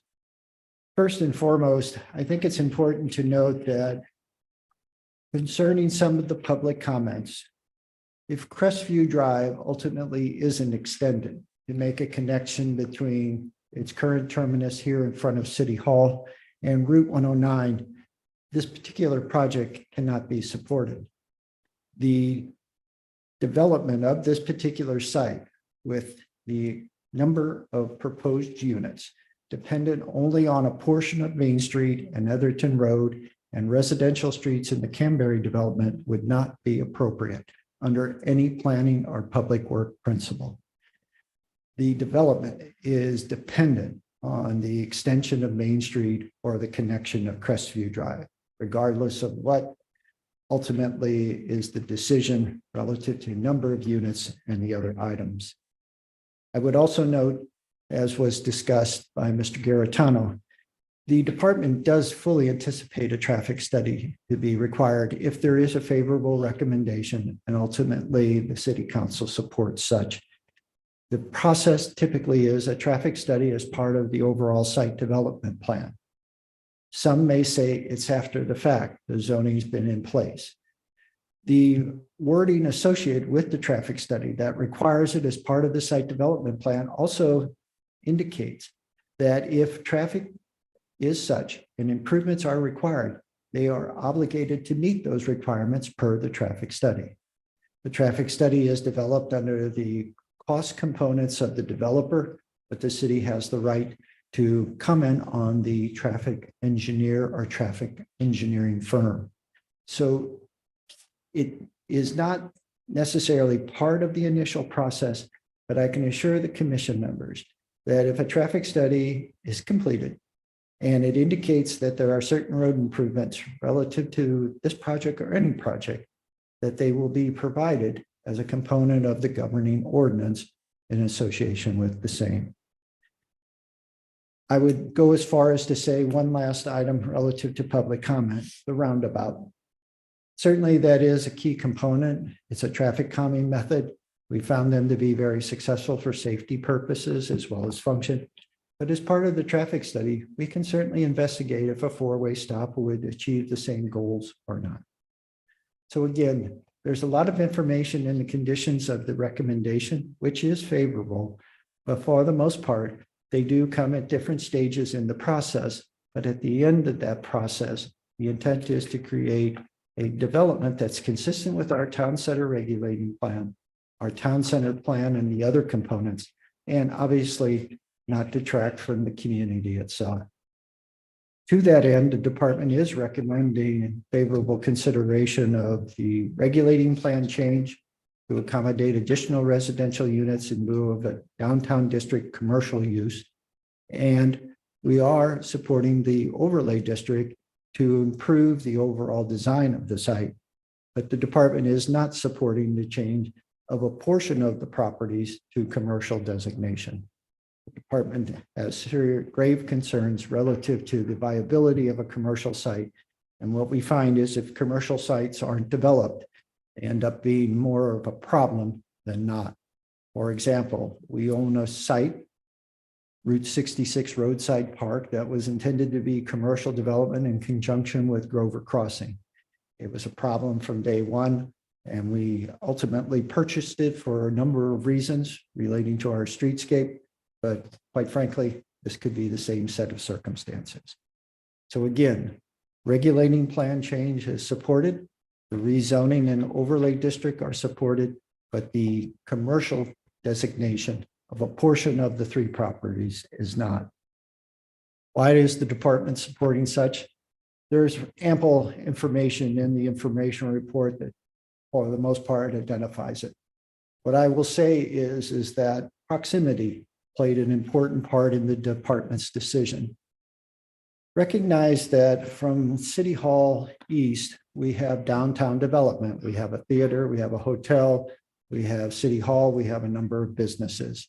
As you move from City Hall West, the transition begins, and the transition ends with Canberry and Main Street Crossing at Route 109. The department's intent is to push as much of the density to the east toward the downtown district and the existing commercial development and commercial zoned lots. The intent of the department's recommendation is to lessen density as you head to the west. In the report, you see that there are still recommendations relating to several of the lots. I believe it's now 8 in total that are questionable, and they are all located on the west end of the project. The petitioner has noted that they are working on solutions to those particular issues, but as I identified in the report, there is an importance to recognizing proximity and doing transition well. And in the report, the department believes it achieves it, which is why it's supporting the changes. There's a lot more that could be identified, but at this stage, I think the commission's discussion and ultimate direction is more important than a reiteration of the report. So if there are any questions, the department will be glad to try to answer them at this time. Thank you. All right, thank you, Mr. Vinich. Mayor Bullen. Thank you, Mr. Chairman. Couple of questions. One is, my first one is procedural. So we have an informational report with a recommendation.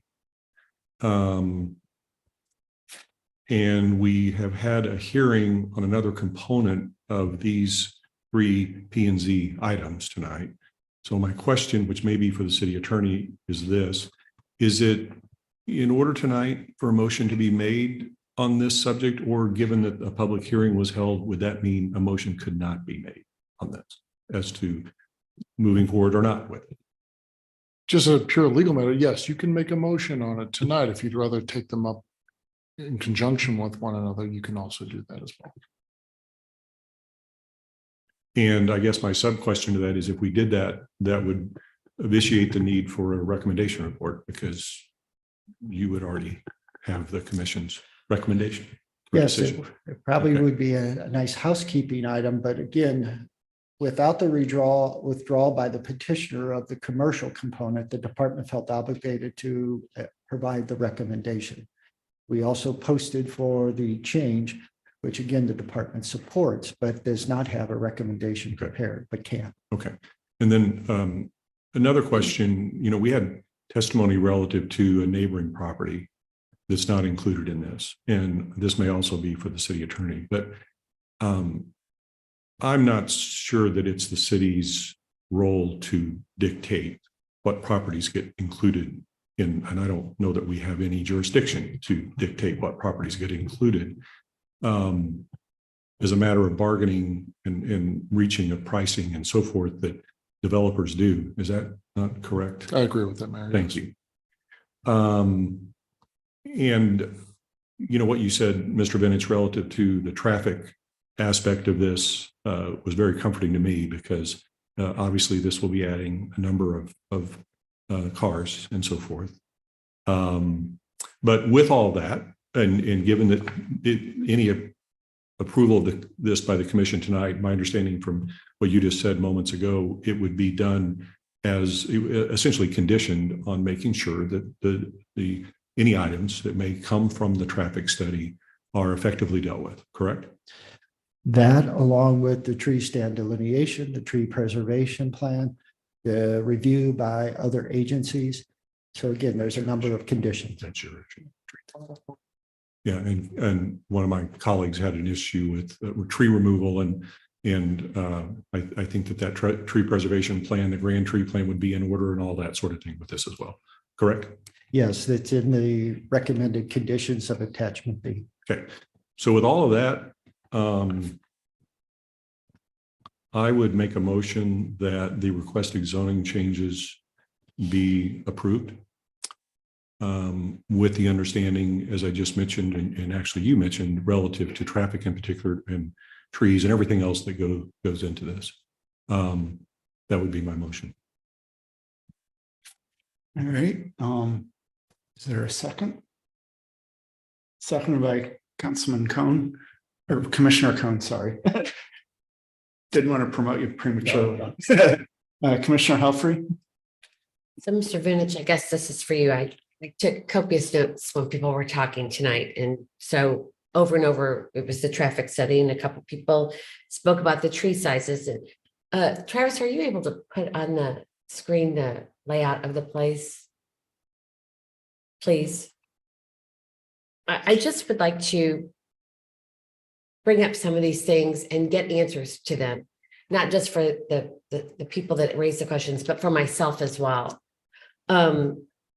Obviously, we've talked about the traffic study, we've talked about the tree study, and I noticed that when you were showing the pictures at the very beginning, there were a lot of very large trees. And so one of the things that one of the ladies mentioned was the tree sizes that would be knocked on these massive trees and replaced with very small trees. And so I would hope that when we do this, that we can get the information to the people and let them know how the trees would be replaced. One of the things that someone commented on was the construction traffic and how that would be handled. How would the construction traffic access that? I'm just going to shoot them out there. Go ahead. Let's see here. The traffic study, somebody from, I think it was the gentleman that did the latitude 38. He said that he was using a traffic study from 2020, and that doesn't have anything to do with this, right? That mean we're going to do a new traffic study, right? Yes, the intent is to provide a traffic study that takes into account the impact of Crestview and with some luck, take into account latitude north 38. Latitude north 38 was just adhering tonight. I don't have an opinion yet. Well, I have some opinions, but from the perspective of including it in a traffic study at this stage, I think would be premature. Okay, so I was just curious about how long ago their traffic study was. When you look at this drawing and you see the tree line between Highway 100 and this property, and if you look to the left, my eyes aren't very good. Sorry, that is a detention. It's a bioretention basin. It's retention. Bioretention. It means it does hold water, but it is not a pond or a lake feature. And it is one of the areas of concern for the department, and it's been identified multiple times in conversations with the petitioner as well as in the report. Right now, the side slope areas of that bioretention basin are at 16% per our assistant city engineer. That's an unusable area. And for the perspective of those 6 homes that would face onto it, not a very attractive area. That's an area where McBride Homes has made a commitment to do additional work. The department originally wanted those 6 units removed. And so that's an area that's in flux. It'll be resolved by July, I promise you. But quite frankly, the bioretention areas, some work, some don't. We've had great success. McBride Homes did the Manors at the Meadows of Cherry Hills. That particular area looks good. What we're seeing over at the Villages at Brightleaf is something completely different. And thank you for that. And also the one at the far right, is that also the same situation? Same situation. Okay. Let me see. So I'm sorry, just give me just 1 second. Okay, my personal thing is I don't think that the garage space is adequate. I agree with what one of the ladies said about people having to drive in. I sure wish that could be addressed a little bit better. Mr. Friedhoff asked for a 6-foot fence along his property line. I don't know. I'm not asking for that or not asking for it. I would just like to request that he be addressed with that. Sorry, just one more thing. Let me just check. Someone requested, no, not that, sorry. Okay, I think that's it as far as all of their comments. And Crestview would be going through. The structure of any recommendation from the department, from the Planning and Zoning Commission, and any action of City Council, there is, I think, no scenario that would allow this development to proceed without the extension of Main Street or the connection of Crestview Drive. So tonight when we're voting, we're only voting on the zoning. We're not voting on this Site. as it says today. That's correct. Thank you very much, Mr. Greenwich. And I have a couple quick responses to the question. Construction traffic. Since day one, when Canberra was developing with the detached single family and Main Street crossing, we prohibited construction traffic on Etherton Road. That would be the case again. We had some success, but not complete success. There's always the errant driver that ignores the signs, uses the road, gets in before we can get the police there and gets out. It's a partnership between the developer, the suppliers, and the contractors. And in most instances, when we start addressing the developer, it seems to work better. So construction traffic is limited to Main Street, and Main Street's designed to accommodate it. And again, critical that the connection is made, because without it, the construction traffic can only access it one way, and that's not preferable. The traffic study that was mentioned with latitude north 38 is the one that was commissioned by the Town Center Update team, and that was done by A.H.R. Green and took into account all of the Town Center area, all of existing roads, proposed roads, and used the regulating plan to calculate future densities and trip generation. And it was done by a very good firm. And as you'll recall, because you were part of that team, our road system actually can accommodate a lot more than what we have. And I appreciate you answering all those questions. Shoot, I had one more that you threw up at me and I can't remember. And just Mr. Friedhoff's property, in the components relating to landscaping, when you have a non-urban abutting an R6, there are requirements for screening, fencing, et cetera. I would just, as far as that goes, I would just ask, that someone reach out to him and talk with him about that. That was kind of it. Okay, thank you so very much. Mr. Chairman. Yes, sir. Just a point of information relative to Commissioner Helfrey's point about, or question about garage space. Is it not the case that when the site development plan comes back, if there are issues concerning that, that could be raised at that time? Is that not the case? We can certainly investigate it at that time. Remember, the zoning is just the first step. The site development plan takes it home. Correct. All right. And my comments about the sidewalk connections to Atherton could be addressed at the site development as well. In the conditions of the proposed, in the recommendation, the conditions in the recommendation that would be the proposed governing ordinance, it speaks about pedestrian networks and interconnectedness. Mm-hmm. The petitioner shows one connection from the project's northern end to the Route 100 Greenway corridor. There could be probably some additional ones. That's just information that we'll work on over the next month to ensure that we create a good pedestrian network if the vote is favorable tonight. All right, thank you. Any further, just Councilman Brost? I just, one other item, I think a lot has been discussed, or followed up on, but there was as to the population of Wildwood and, I think extending, Main Street and the benefit to the downtown area.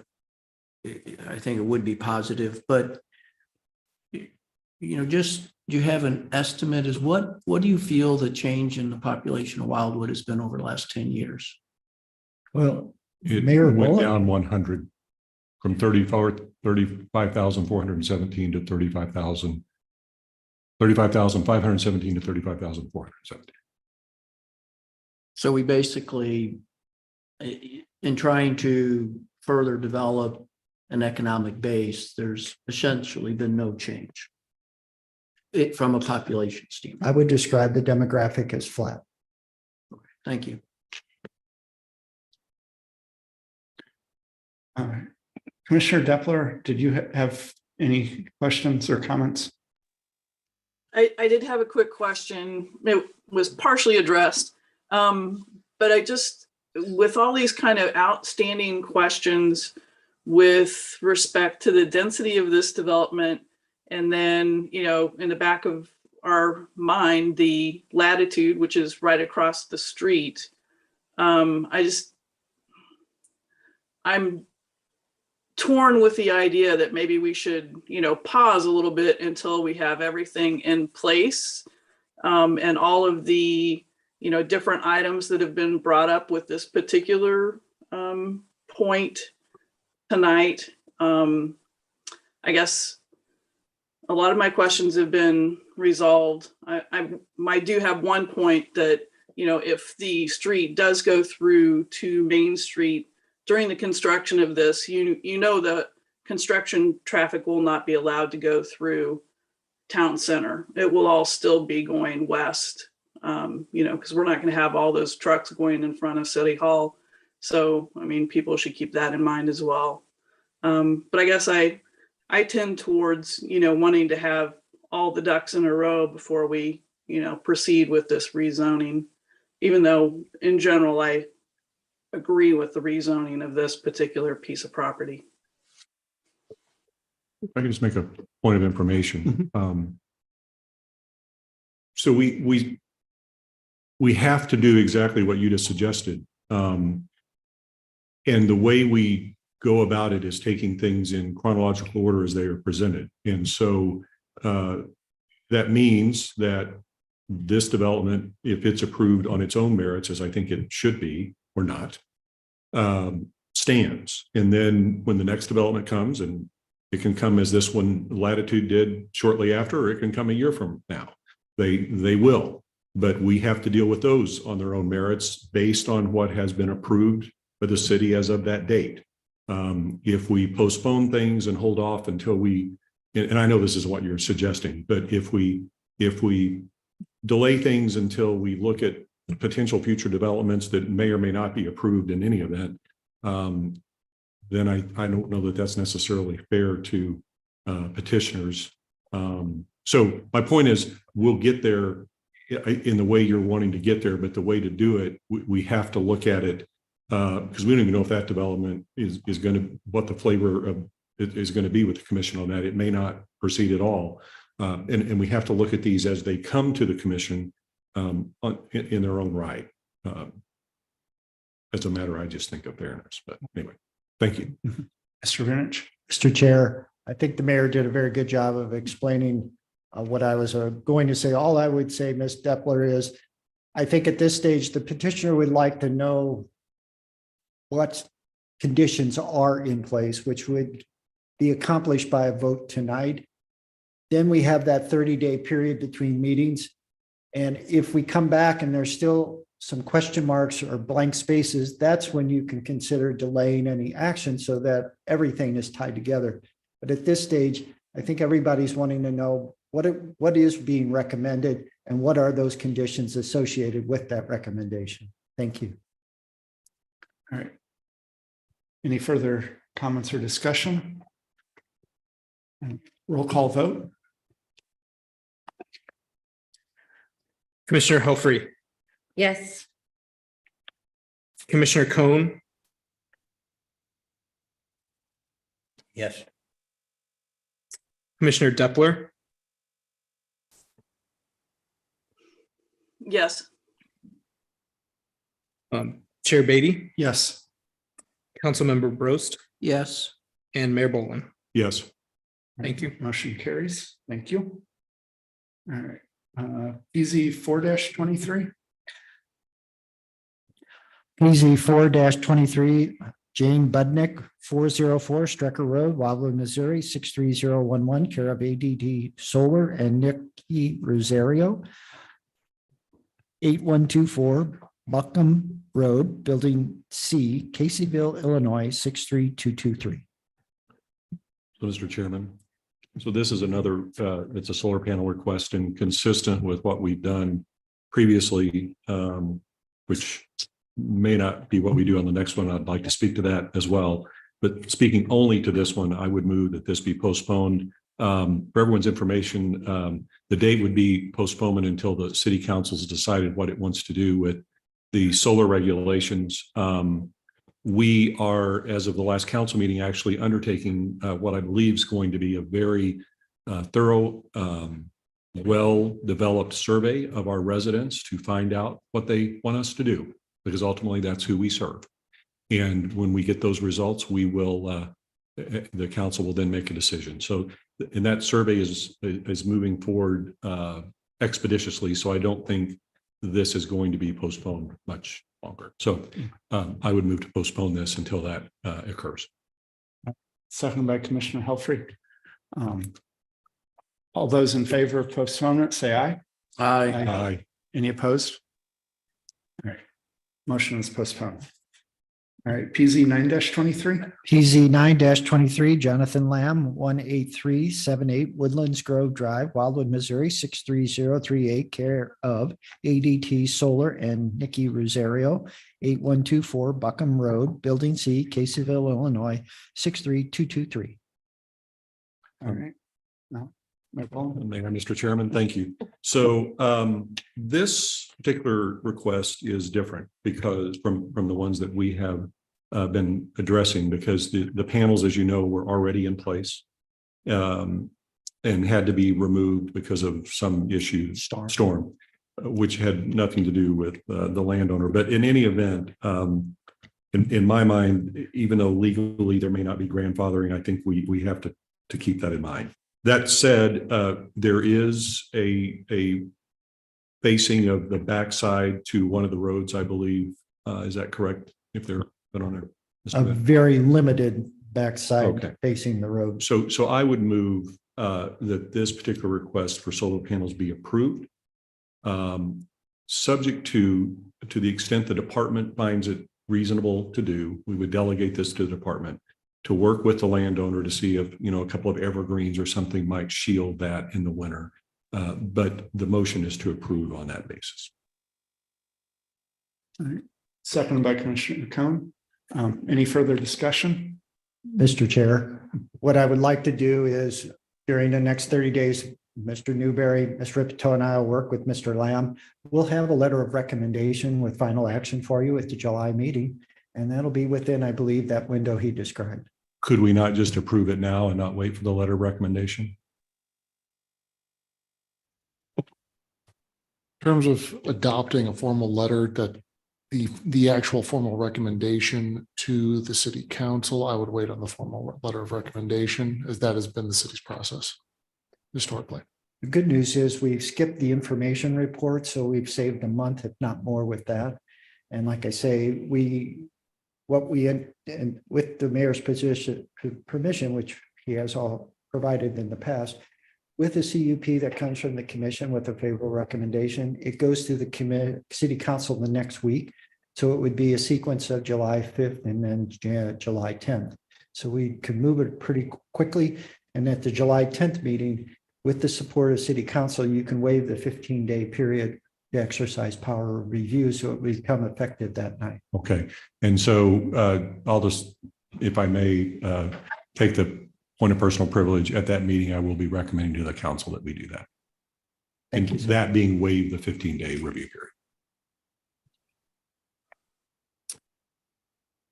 I made a motion to approve, which means that the report would presumably indicate that approval if the commission approves that.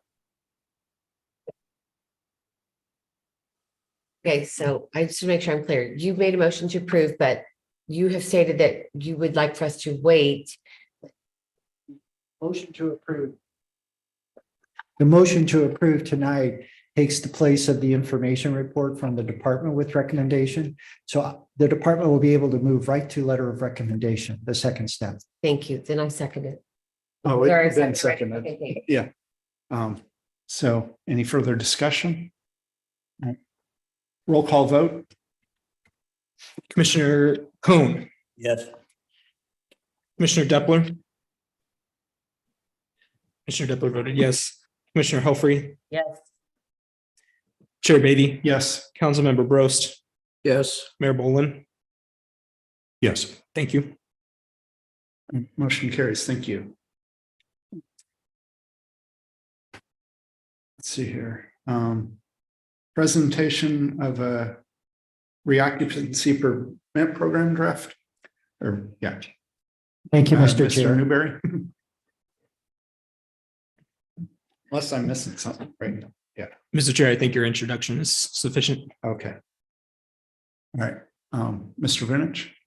Thank you, Mr. Chair. Mr. Chair and members of the commission, as you know, beginning of 2023, Commissioner Jackson brought up the issue of reoccupancy permit program for existing single-family detached dwellings and two-family dwellings. The Planning and Zoning Commission considered this particular request over a series of meetings and asked for additional information relating to the legality, the practicality, the application elsewhere amongst different municipalities, and the cost associated with such. All of that was provided, and at the May meeting, the Planning and Zoning Commission authorized the Department of Planning to prepare a recommendation report. That recommendation report is before you tonight. In that report, it summarizes all of those efforts that the commission members requested relative to legality, practicality, implementation, other municipalities, and cost. Ultimately, the department is recommending that the commission forward a recommendation to the Planning and Parks Committee of City Council for further consideration. In this particular instance, the department believes that the commission should not necessarily negate the program, but certainly in this particular instance, the department believes the nature of the application is best decided via the committee structure of City Council and ultimately City Council itself. In the report, there are a number of benefits that are identified, and from those benefits, the department believes that forwarding this recommendation to the committee is an appropriate action for the Planning and Zoning Commission's consideration tonight. If there are any questions, Ms. Ripito, Mr. Newberry, Mr. Young, and I are available to answer them. All right, thank you, Mr. Vinich. Yes vote is basically saying that this is not our prerogative, it's city council's. You have reviewed it. There are some benefits, but you want city council to take it the rest of the way, so to speak. I need Councilman Brost. I guess, I voiced at the last meeting, I wasn't necessarily in favor of this. The city has a lot of strengths. I'm not sure this would fall in its wheelhouse, even if we use St. Louis County. But my question would be, is it seems as the goal here is to be able to have an opportunity to improve a property that in one way or another may be violating an ordinance or there's some issue. Could we look at this avenue is that there's essentially a reoccupancy approval that would be based on the no outstanding issues, period. Because, I don't, maybe by law, we always are challenged in enforcing these actions. And that seems like that's what we're trying to accomplish. Was there consideration of that? There was, I think the major benefit, if you want to call such, of a reoccupancy permit program is, for the most part, we have a property maintenance code. So from an exterior standpoint, we can do many things to ensure that the exterior appearance of a yard area and home are kept at a minimum level. The problem arises, we have no authority for the interior of the house. And obviously, it's not that we want to go in and select the types of window coverings or color of walls. What we're looking at are those life safety issues. And so from that perspective, I think that's the main differentiation. I would let John kind of respond. He has more background in terms of reoccupancy from other municipalities that he's worked with. I would defer to him as well. Sure. Yeah. In my experience, I've got a number of cities that have these type of programs and have for a number of years. And typically the directors has stated exactly what their intent is to find health safety violations or potential health safety violations. And they are limited. It's not a full building occupancy review like it would be for a new construction. It is limited in scope. And most of the time, what it ends up being is a review of unpermitted construction activity that doesn't comply with code. So electrical work that's been done that was never inspected and not done, it was done in violation of code and could truly be a safety concern. Those are the ones that we typically see get brought back for a second review after they're fixed and revised.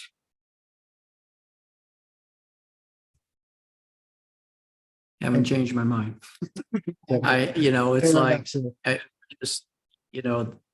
it's not our wheelhouse, and we're addressing a problem. Maybe the saying is we're addressing a problem that's not there, and I don't think we need to expand an area that I think that we struggle in. I mean, again, we have a lot of strengths in this city. We can leverage on the strengths, but I think we're trying to correct something that's not there.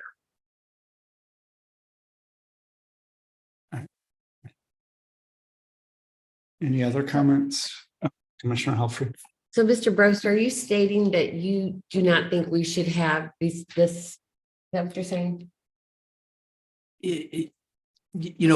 They already exist. There's home inspections. Right. There's informed buyers. It's not. I don't think the city has to be responsible for that. We have ordinances. I think that if we all spend time with issues with neighbors, between neighbors, but if there's an ordinance issue where somebody's got 20-foot fence in the front yard and it's not supposed to be there, then don't issue a reoccupancy permit. Just focus on our ordinances. I think if we start getting into the building inspection business, we don't have the skill set, we don't have the enforcement, and I just don't think it's the direction we should go in. I mean, it's, once upon a time you had, fire inspections that were done by the county and done by the fire department. And some of the departments woke up one day and they said, we don't need two of them. And I agreed with them. Well, I don't disagree with you. So I guess my question would be, if I do not support this, what would my vote be? In this particular instance, if the motion is made to forward the recommendation report as written to the city council for committee review, you would vote yes. You don't want it forward in its current form and say that the commission does not support it, vote no. Thank you very much. So a no vote would kill it. It would kill it in the standpoint that we'll tie the knot with city council, but it'll be a different report saying that, as Mr. Brost has mentioned, that it's just beyond our reach and it's not in our wheelhouse. I'll say it differently, but for the most part, that's what it'll read. Councilman Gross. I mean, I don't mind forwarding it to council. I'm just one voice. Right. And I do as well. I mean, I've been in my house 15 years, but I moved twice in a couple years, once leaving Wildwood, once leaving Ellisville. Wildwood, I had an inspection with Metro West. Ellisville, I had a city inspection and one with Metro West. I felt like I was getting double taxed. So I know Commissioner Jackson said, I guess maybe Eureka or Monarch doesn't have the inspections that Metro West does. But at least for those of us in Metro West territory, I feel like passing the sun would be double jeopardy. Go ahead. I mean, I do feel benefit with respect to our ordinance. Could the recommendation that's being forwarded, and it's not going to planning and parks, it's just going directly to city council? Yes, it would have to be referred by city council to a committee. Okay, so I mean, I don't mind it being a full council discussion on it, but I mean, what we're trying to do is, what we want to do is we want to supplement what a home inspection or some other inspection would be, which would be our ordinances. So that's, and I think there could be a benefit. If you have a neighbor with an issue and they, whatever it is, I mean, then the ordinance would be the trigger to stop the reoccupancy. And really, it's not so much the reoccupancy as it probably is the sale. Because it would be, I think if a title company may require a document. Yes, if there's an outstanding violation and it's been noted, a warning notice has been issued, or it's in court, the seller is obligated to disclose as part of the sale. So there is some checks and balances in the process. All right, Mayor Bullen.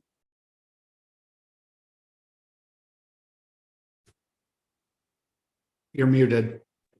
Yes, I think it might be helpful, just based on some discussions I've had with our city attorney about this particular item. Before we vote in any respect on this, it may be helpful if we had a brief executive session, maybe at the next meeting with our city attorney about it.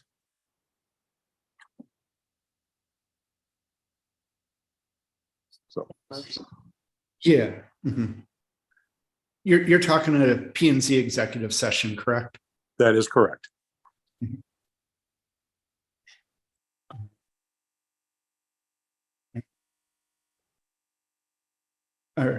Are you making a motion or? Not making a motion, although I could do that. I mean, if you think that would be in order, Mr. Chairman, I would just say, yeah, I'll make a motion that we delay action on this until such time as until the next meeting, when we as a commission can have a closed session with our city attorney about it. That would be my motion. All right. And we have a second on that by Commissioner Helfrey. Any further discussion? All those in favor say aye. Aye. Aye. Any opposed? Any abstain? All right. Motion passes, so we'll look forward to an executive session. Yes, sir. Thank you. All right.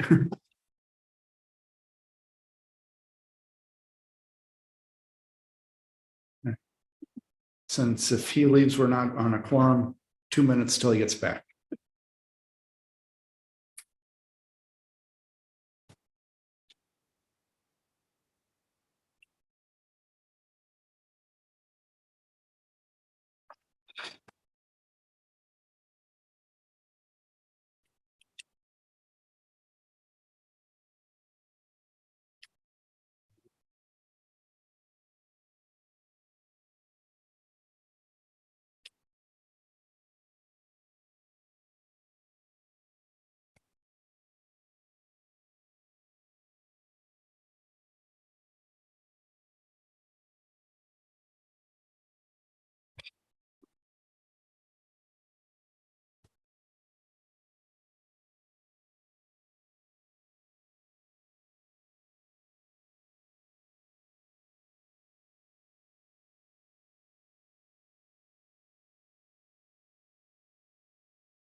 Thank you, and appreciate you.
Can I make a motion to adjourn? Oh, we've got one more thing.